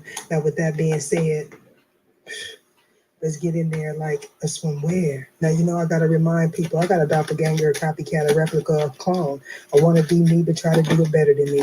An English professor, a WhatsApp bandit, and a voodoo high priest or priestess all floating through that comment section. But I also got a lot of love. That voodoo high priest or priestess is promising to get your love back for a small fee of $39.99. All you got to do is sign your life away on the dotted line. Do not fall for the okie-doke people. If you have to be in somebody's will for them to be with you or for you to be with them, they don't need you and you definitely don't need them. This is past, present, or future energies. Parts may resonate with you, parts may not. Take what's for you and leave the rest. This could be somebody in your environment, someone thinking of you, you're thinking of them, a boss, a coworker, a passed over loved one. You may or may not know these individuals. Any and all information that you need about me, all the gardener's reading will be in the description box below. Please be advised that I have someone using my picture on this platform. Ugh, get tongue-tied. And possibly others. So I will not solicit you for my services. I will not reach out to you and tell you to follow me on any other platform.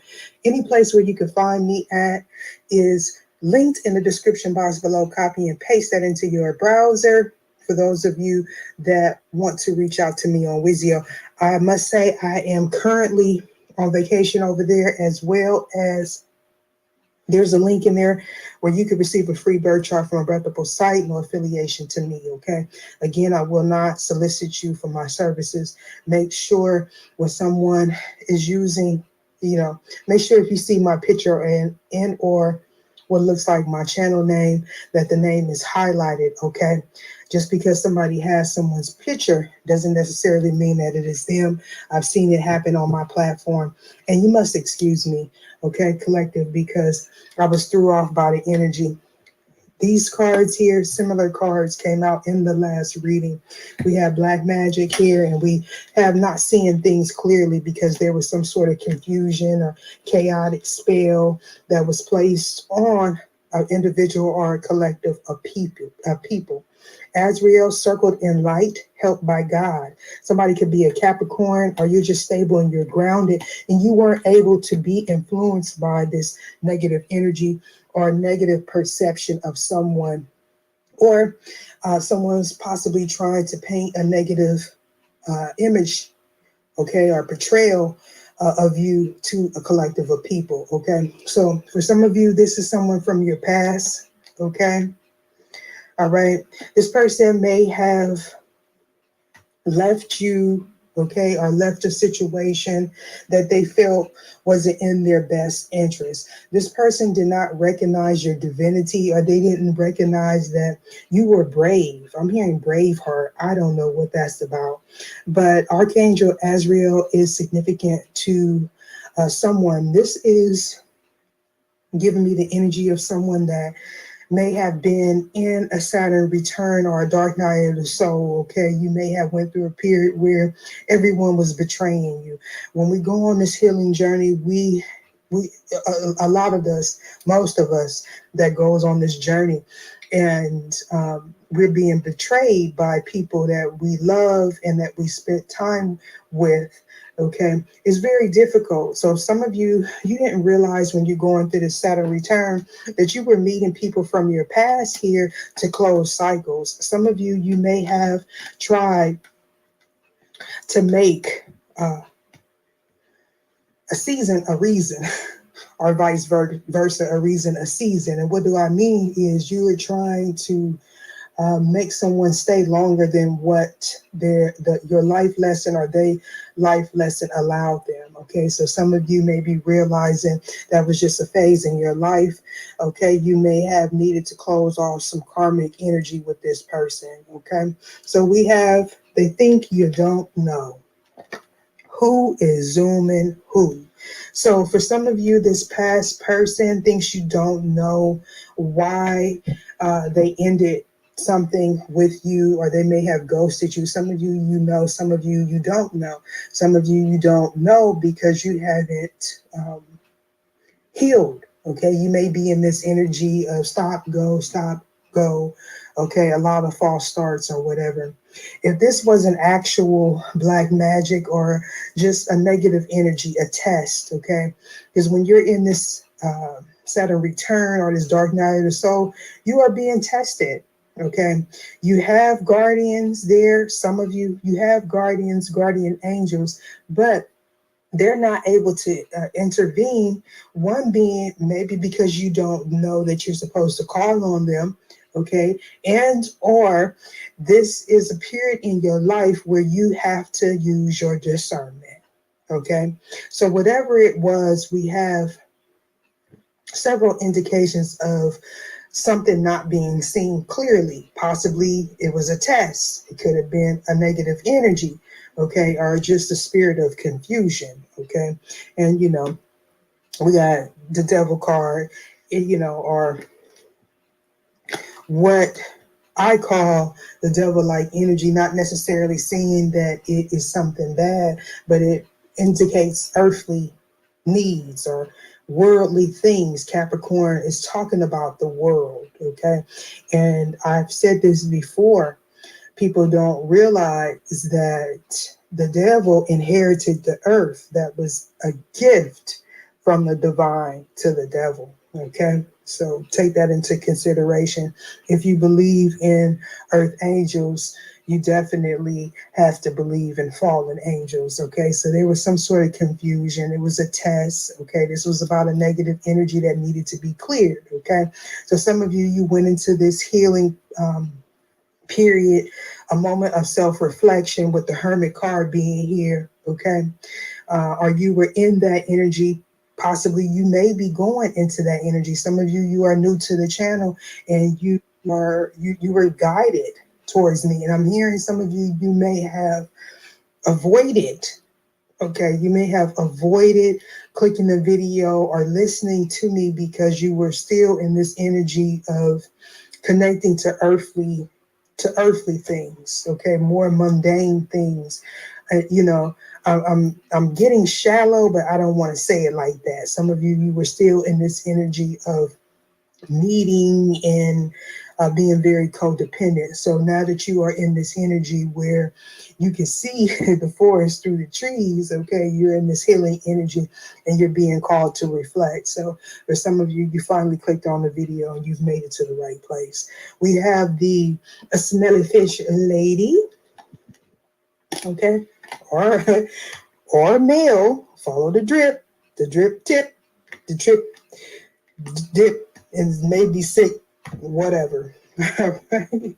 So, so somebody's confused here by a person, by a place, by energy. All right. Somebody is wanting or thinking that they should turn their back from a situation that no longer serves them. I don't know why I heard fish guts. Okay. I don't know what that's about. You know, the smelly fish lady, she's always there, or he's always there to give up the goods, just to keep somebody in confusion, to keep them from healing. Now, this doesn't have to be one person. This could be the same energy in different bodies, okay? That energy has been playing out in all these readings that I have performed today. And we have definitely someone that is being sent in your direction to throw you off, okay? Some of you, you are aware that this is a test and you're going to pass with flying colors, okay? However, some of you, you may have been avoiding dealing with someone and you may need to speak some sort of truth, or they may need to speak some sort of truth to you because somebody was refusing the truth or refusing to accept their part in the situation. We have a sacred site here. Some of you, you can live on sacred sand, sacred land. Somebody may feel like their time is running out as well. All right. But some of you, you may have went on an excursion. You may be, again, going like on a tour or something. You may need to go within. Some of you, you may need to visit like I don't know why I heard feng shui. Okay, well, because it's right there, the feng shui store. Some of you, you may be going to like Asian healing, what is that, acupuncture or something like that. Or you could be an ascended soul after you're coming out of this hermit mode. You've gained some knowledge and some wisdom, okay? But definitely that sacred site could be someone going to like a gym or a gym shop or a crystal shop or something like that, and picking out what crystal may call out to you that is significant. Okay, so someone in the past, whether this is your ex or this is you or someone in your environment, they were in a situation where they were selling themselves short. And what I mean by that is you were in, I'm hearing the friends with benefits. Okay, so somebody, I'm hearing they didn't value themselves enough to feel like they deserve to be number one in a situation. Someone may have felt like this is a people pleaser. Okay, I'm hearing going with the flow. It may be the it thing or trendy thing to do in the earthly plane where people are still focusing on outside appearances or what things looking like, or people pleasing, where they feel like they look, they don't want to look jealous, or they don't want to look needy, or they want to feel like they're better than the last person. So they allow someone to go out and cheat. If this is a male that does not want to heal. So they dive in. They dive into multiple people because this person is missing something within inside of themselves here. They don't realize that they're leaving a trail of death and destruction is what I heard. Okay. Just, not actually, hopefully not actual people being unalive, but helping to like break people here. This is somebody that goes from person to person. Okay. Somebody could be an astronomist or something, into astronomy, cosmology, metaphysics, or something like that. Okay. For some of you, you were this sacred site. You were this healer. This could be someone that heals in, like, people wouldn't consider this person healing because they leave a trail of destruction behind them, but it's like it's a method to this person's madness, or it's a method to this person's calling, because after you encounter someone like this and you heal, and this is going to be specific for somebody, you may even get married. Like, this is that type of individual that once you deal with them, you know what you want and what you don't want. And that may foster in some positive energy for you, okay? Because there's no looking back, okay? So we have, if you never try, you never know, and supernova. So this was a lesson. This is giving me like a karmic, I heard intercession. So for some of you, this is somebody that you may have met on the rebound or in between relationships when you were still healing. There was some sort of confusion that was placed, or you may currently be going through this, but what I'm getting is somebody is currently confused. And for some of you, this is a soulmate from your past, okay? So you're getting like a bird's eye view of what's going on in this individual's life. And this is for the people that's healed, because if you get in the comments and say you don't care about what's going on in your ex, your ex situation or whatever, or your divine counterpart or whatever, the message is not for you. Okay, because these messages only come out when people have healed. And when you may have asked for the truth in the past, it may have been blinded from you because you weren't in a phase of your life where you could take it. Okay, for some of you, it would have been the straw that broke the camel's back, and that was not what it was intended for. We have be in love with your life, fearless, independent, and original. Some of you may be taking a healing class, okay, is what I'm getting. Or you were teaching a lesson. All right, you were teaching a lesson. Why is Capricorn here? What do we need to know? We have your mentor. So this may have been someone that you trusted, or they were going to someone that they trusted, someone that they looked up to for some sort of advice. Okay, we have, what do you think this person's top love language is? Words, acts of service, touch, gifts, quality time. Describe what you think this person was like at 5 years old. This came out in the last reading that I did like this, okay? So I hope to put more readings in this manner, because I'm being guided to, okay? So you could be a Capricorn, or somebody who was just focused on, I'm hearing success. Okay, this person may have grew up in humble beginnings. For some of you, or for this person, they may not have had any mentors because it came out on the fence. All right. So some of you may be thinking, or you may have had a moment where you were thinking, like, what was this person like when they were a child? Okay. With the love language coming out, that tells me that you definitely had different love languages. Okay. You may have been more nurturing, and this person may have been more finances. Okay. They like things you can touch, taste, or feels. Doesn't necessarily have to be a Capricorn, but somebody's a Capricorn in this scenario. All right. This is someone that was focused on the earthly gain, earthly goods. For some of you, this person may have even told you that you need to focus on your finances, or this may have been a person that said, they was always working here. Something was disrupted. Okay. This person was being tested, or you were. Why is this card here? This energy, this force, this test. Your spouse. Okay, if you traded places for a day, what do you think you've learned or be surprised by? Okay, so somebody, may have received some sort of confusing information regarding someone that they were in a soul contract with. Okay, this could be something that was on paper, especially with Capricorn being here. This is giving me like a whole scenario, like if you trade phones with a person for a day. Okay, somebody actually could have left their phone and somebody went through it. Somebody was shocked and surprised what they seen here. Okay, by some energy. Somebody could have been eavesdropping and may have seen a notification or something like that. Okay, having to do with their spouse or something that their spouse sent. Not seeing things clearly. Do not misunderstand the message and messenger. In the last reading, it did talk about somebody was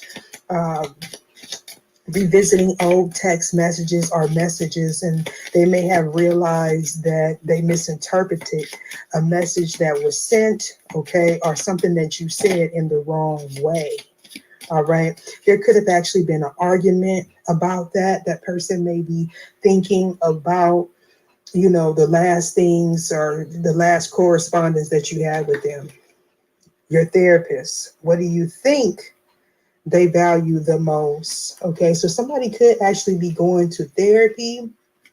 For some of you, you may have a platform or you may be the go-to person at work where people come to you and you have all the answers. It's because you have an old soul, okay? You seem to know it all, but it's because you take that time to reflect, okay? You could be a Virgo, but it don't necessarily have to be. For some of you, you may be this therapist or this counselor or somebody with a doctorate or something, and you may be a Virgo, Sun, Moon, Rising. I'm hearing Jupiter, Mars, Mercury, or Venus, but as well as North Node. Okay, for some of you, you may have it in the South Node as well. All right. Anything else about this therapist energy? On the fence, a co-worker. Look at that. If you were to speak out a blessing over them, what would you say? So for some of you, you may be praying. You may pray. You may be in an environment where that is something that you do. I know that I worked for a company, and when we would have meetings, they would pray. Everybody would pray, and those that weren't into prayer, they would leave. Okay. So some people are in an environment where they have that type of energy, or you may have workers, co-workers, or your employer pray over you or something like that. For some of you, this could be a church environment, or it's just something very healing. Some of you could be going to a healer. All right.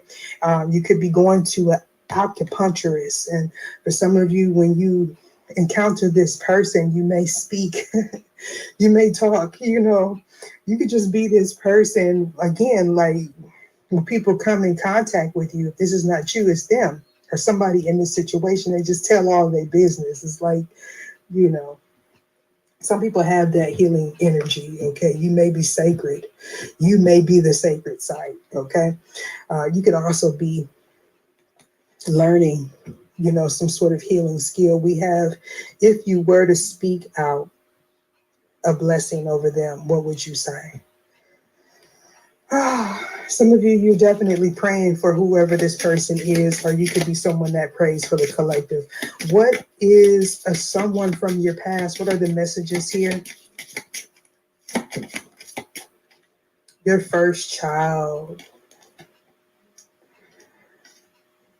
What do you think they value the most? So for some of you, this could be your first child that is going through a situation like this. They may be getting therapy, or they could be the person that people come to. All right. For some of you, your first child, or you are the first child, or, somebody was childish. They may live on a sacred site, or they may be in an environment where people are praying for them. Okay. They may also be telling them that they need therapy. Okay. We got, what do you think they value the most? So this person from your past here, you may be thinking, did you make an impact in this person's life? And for some of you, you definitely did, okay? We got, is there something you can extend forgiveness for towards this person? What do you think is the hardest about being them? What is a bad feeling they have experienced that you can empathize with? So for some of you, you know, you were in a trauma bond, or they are in a trauma bond, and you may be practicing the art of forgiveness for this person or for yourself so you can move forward. And, you know, like everyone likes to say, healing is for you. Forgiveness is for you, not the other person. It makes your heart heavy when you hold on to things from your past. And this is what this person is realizing here. I do believe that whatever karmic situation that they are in, this definitely came out in the last reading. Again, I'm not sure which one I'm going to put out first, so make sure you watch all the readings for today and the last couple of days. But they're definitely seeing a difference between you and this person that they were with, and it's making them value you more. Okay, so never regret being a good person. Sacred Sites Wise is here. Passion, we have. What do you imagine was the greatest day in this person's life? Oh, wow. I feel like somebody went through a release. Look at your boss. Some of you may have had a birthday party or some sort of celebration. Some of you may be going to a company lunch or dinner or something like that.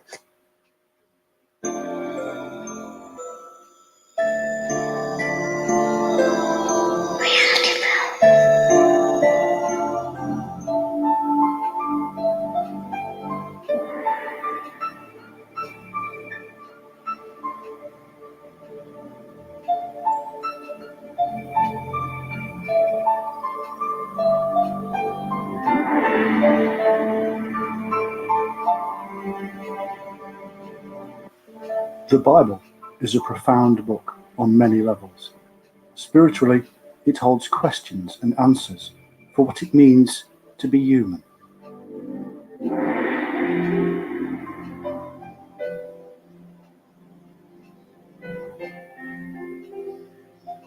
Historically, it reveals the lives, a sacred truth that has found itself locked away in the societies man created in later days, such as the Freemasons.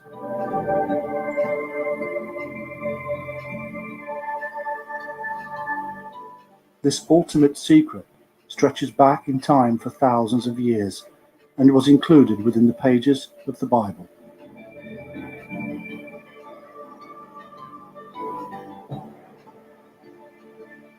This is the tale of a powerful and secret organization that has influenced mankind for millennia. This is the tale of how their existence brought about a number of mysteries that we will now unravel. This is Bible Conspiracies.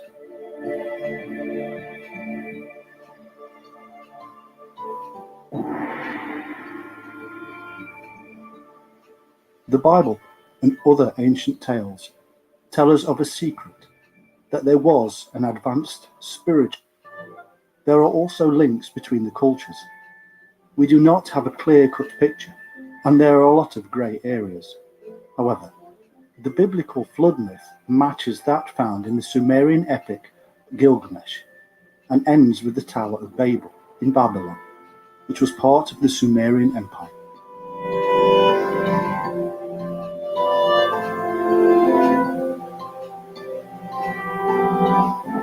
This showed another example of symbolic titles is that of Enoch, which means consecrated. When Cain and his wife bore Enoch and built a city called Enoch, we have the people of Cain being consecrated before God.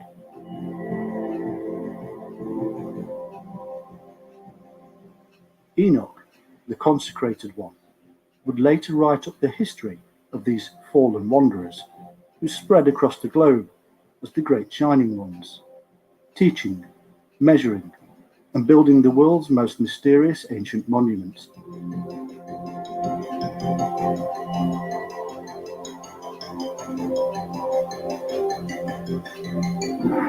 Of course, we must not forget the seraphim of Numbers 21:6 and elsewhere. These are not mystical beings.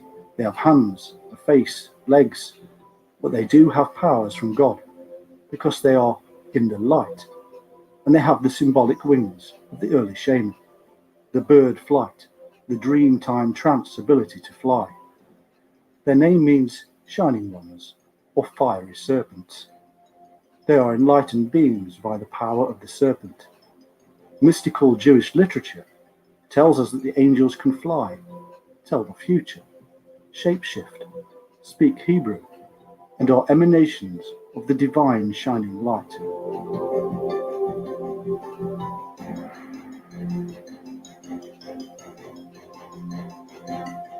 In the Old Testament, God is indistinguishable from the angel or messenger known as Yahweh. He looks the same and acts as his representative. There is no difference here from Babylonian, Egyptian, and shamanic practice.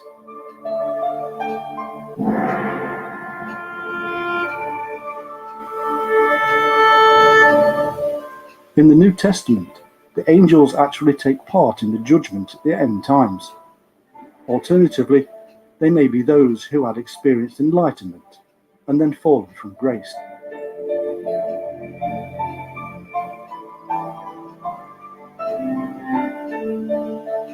We are told that the Nephilim, or Watchers, are the angels who seem to have been the military arm of these shining ones, and who were initially employed to guard the Garden of Eden, then began to mix with the indigenous peoples of the area.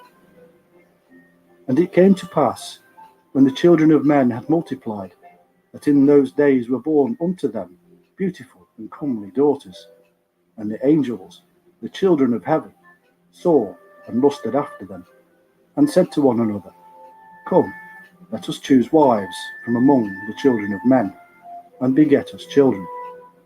And Semjaza, who was their leader, said unto them, I fear ye will not indeed agree to do this deed, and I alone shall have to pay the penalty of a great sin. And they all answered him and said, Let us all swear an oath, and all bind ourselves by mutual imprecations, not to abandon this plan, but to do this thing.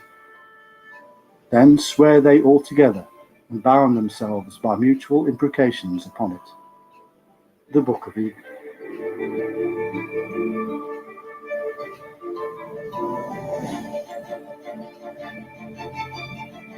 From this union, a hybrid race was produced, a race of giants, so we are told.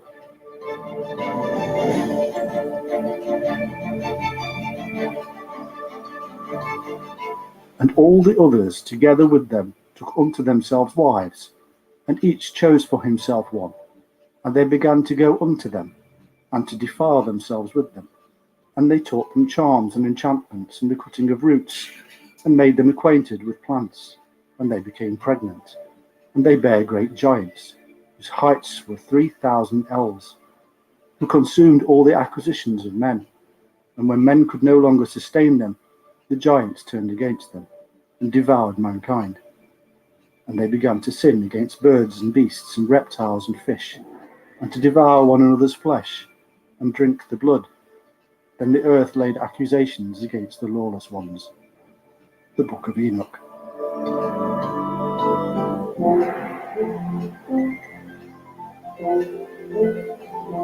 And then Michael, Uriel, Raphael, and Gabriel looked down from heaven, and saw much blood being shed upon the earth, and all lawlessness being wrought upon the earth.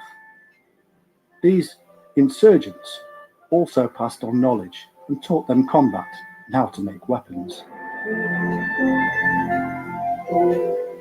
And Azazel taught men to make swords and knives and shields and breastplates, and made known to them the metals of the earth and the art of working with them, and bracelets and ornaments, and the use of antimony, and the beautifying of the eyelids, and all kinds of costly stones, and all colouring tinctures.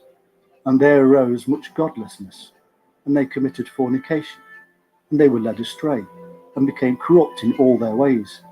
Semjaza taught enchantments, and root cuttings, Armoros the resolving of enchantments. Barakjal taught astrology, Kokabel the constellations, Ezekiel, the knowledge of the clouds, Araquiel, the signs of the earth, Shamsiel, the signs of the sun, and Sariel, the course of the moon. And as men perished, they cried, and their cry went up to heaven.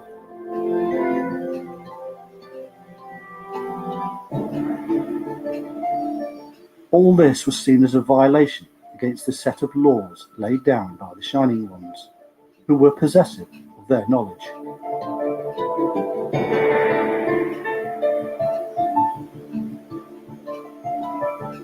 Thou seest that Azazel hath done, who hath taught all unrighteousness on earth, and revealed the internal secrets which were preserved in heaven, which men were striving to learn. And Senjaza, to whom thou hast given authority to bear rule over these associates, and they have gone to the daughters of men upon the earth, and have slept with the women, and have defiled themselves, and revealed to them all kinds of sins. And the women have borne giants, and the whole earth has thereby been filled with blood and unrighteousness.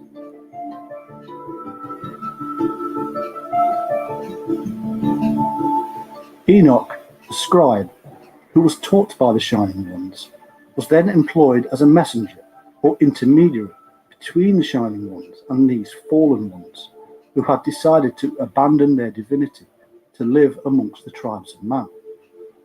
Enoch was then sent to tell the insurgents that a severe sentence had been passed on them, and that they were soon to be punished. In brief, the punishment sent is the flood.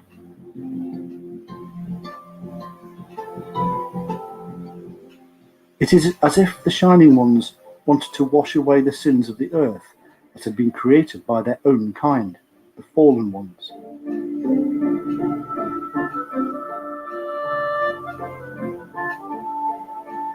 The reason why we have 4 seasons every year is due to the Earth's tilted axis. If the axis were upright, it would be a continual springtime, as we find that the 2 equinoxes of equal day and night. In the Bible, we are told that God, or rather the gods known as the Elohim, spoke to Noah, telling him that the seasons of summer and winter would be more extreme from the time of the flood onwards. This both supports and is supported in turn by the book of Enoch, which states how, in those days, Noah saw that the earth had sunk down, and that destruction was nigh. And he said, Tell me, what is transacting upon the earth? For the earth labours, and is violently shaken.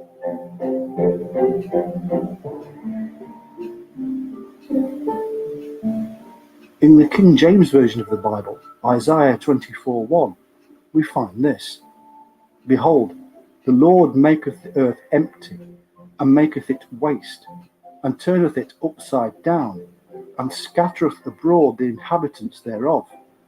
The earth shall reel to and fro like a drunkard.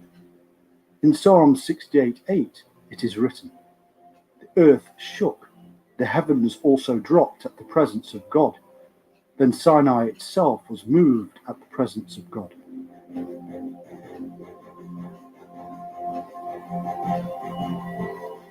The heavens dropping would mean that to the observers in the Sinai region, the earth beneath their feet was tipping relatively upward and northward.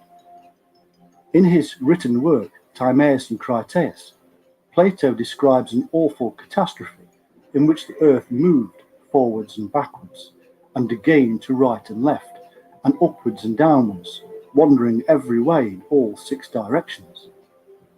Were these Shining Ones then responsible for the tilt of the earth's axis, which caused the flood? If so, then how? What awesome power did they possess that could do this?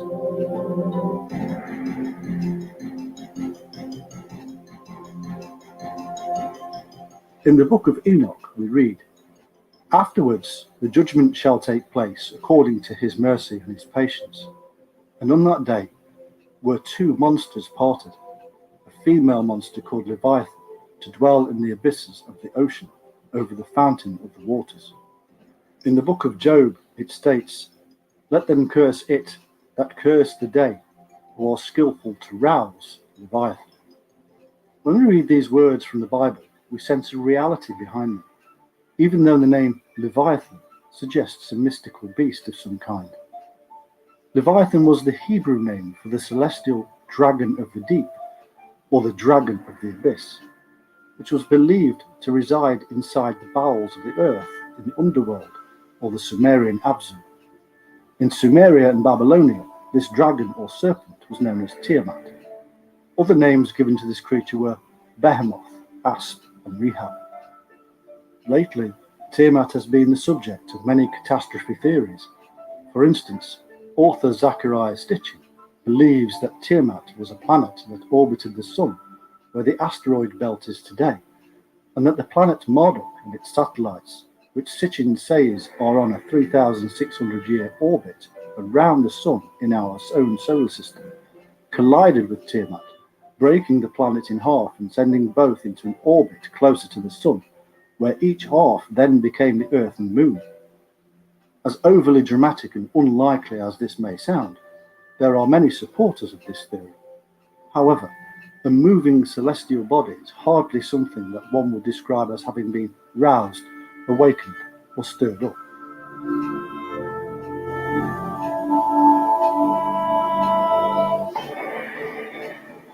In his book, The Day Behemoth and Leviathan Died, author David Allen Deal writes that Leviathan was a planetoid that had impacted the Earth, burying itself so deep that it became the Earth's inner core. Others have added that this possibility explains the Cathar belief in Rex Mundi, the Lord of the Earth, who rules the world from its central core, and that this celestial body is also the stone that fell from the head of the evil serpent known as Lucifer, or Satan, or Set, or Seth of Egyptian myth, who murders his brother Osiris, which is also an archetype for Satan. If so then, how this stone became connected with the Grail is a little puzzling.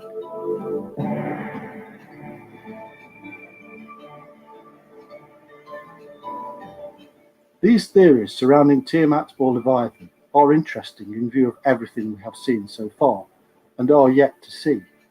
However, in his book Middle Eastern Mythology, Professor S.H. Hook informs us that an ancient cult or scattering of individuals once existed who worshipped the dragon or serpent of the sea, and that these individuals may have even conjured up this serpent of the abyss, which correspond with the words from the Bible. He says this creature was Tiamat, again the same Leviathan mentioned in Job. Having cross-referenced the emerging data, these individuals referred to by Professor Hook could only be the Elohim, or Shining Ones.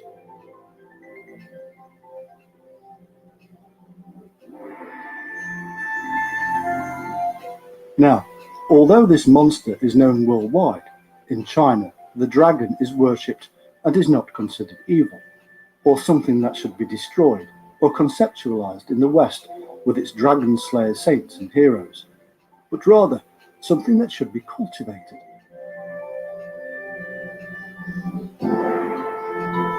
This dragon or serpent is again said to reside somewhere beneath the earth, and according to the editors of the Necronomicon, it is a powerful force, a magical force, which is identified with mastery over the created world. It is also a power that can be summoned by the few, not the many.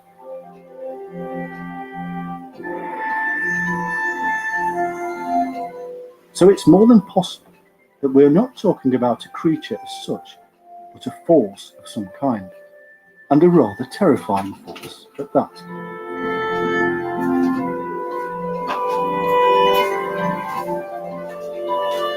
So according to Job 3:8 in the Bible,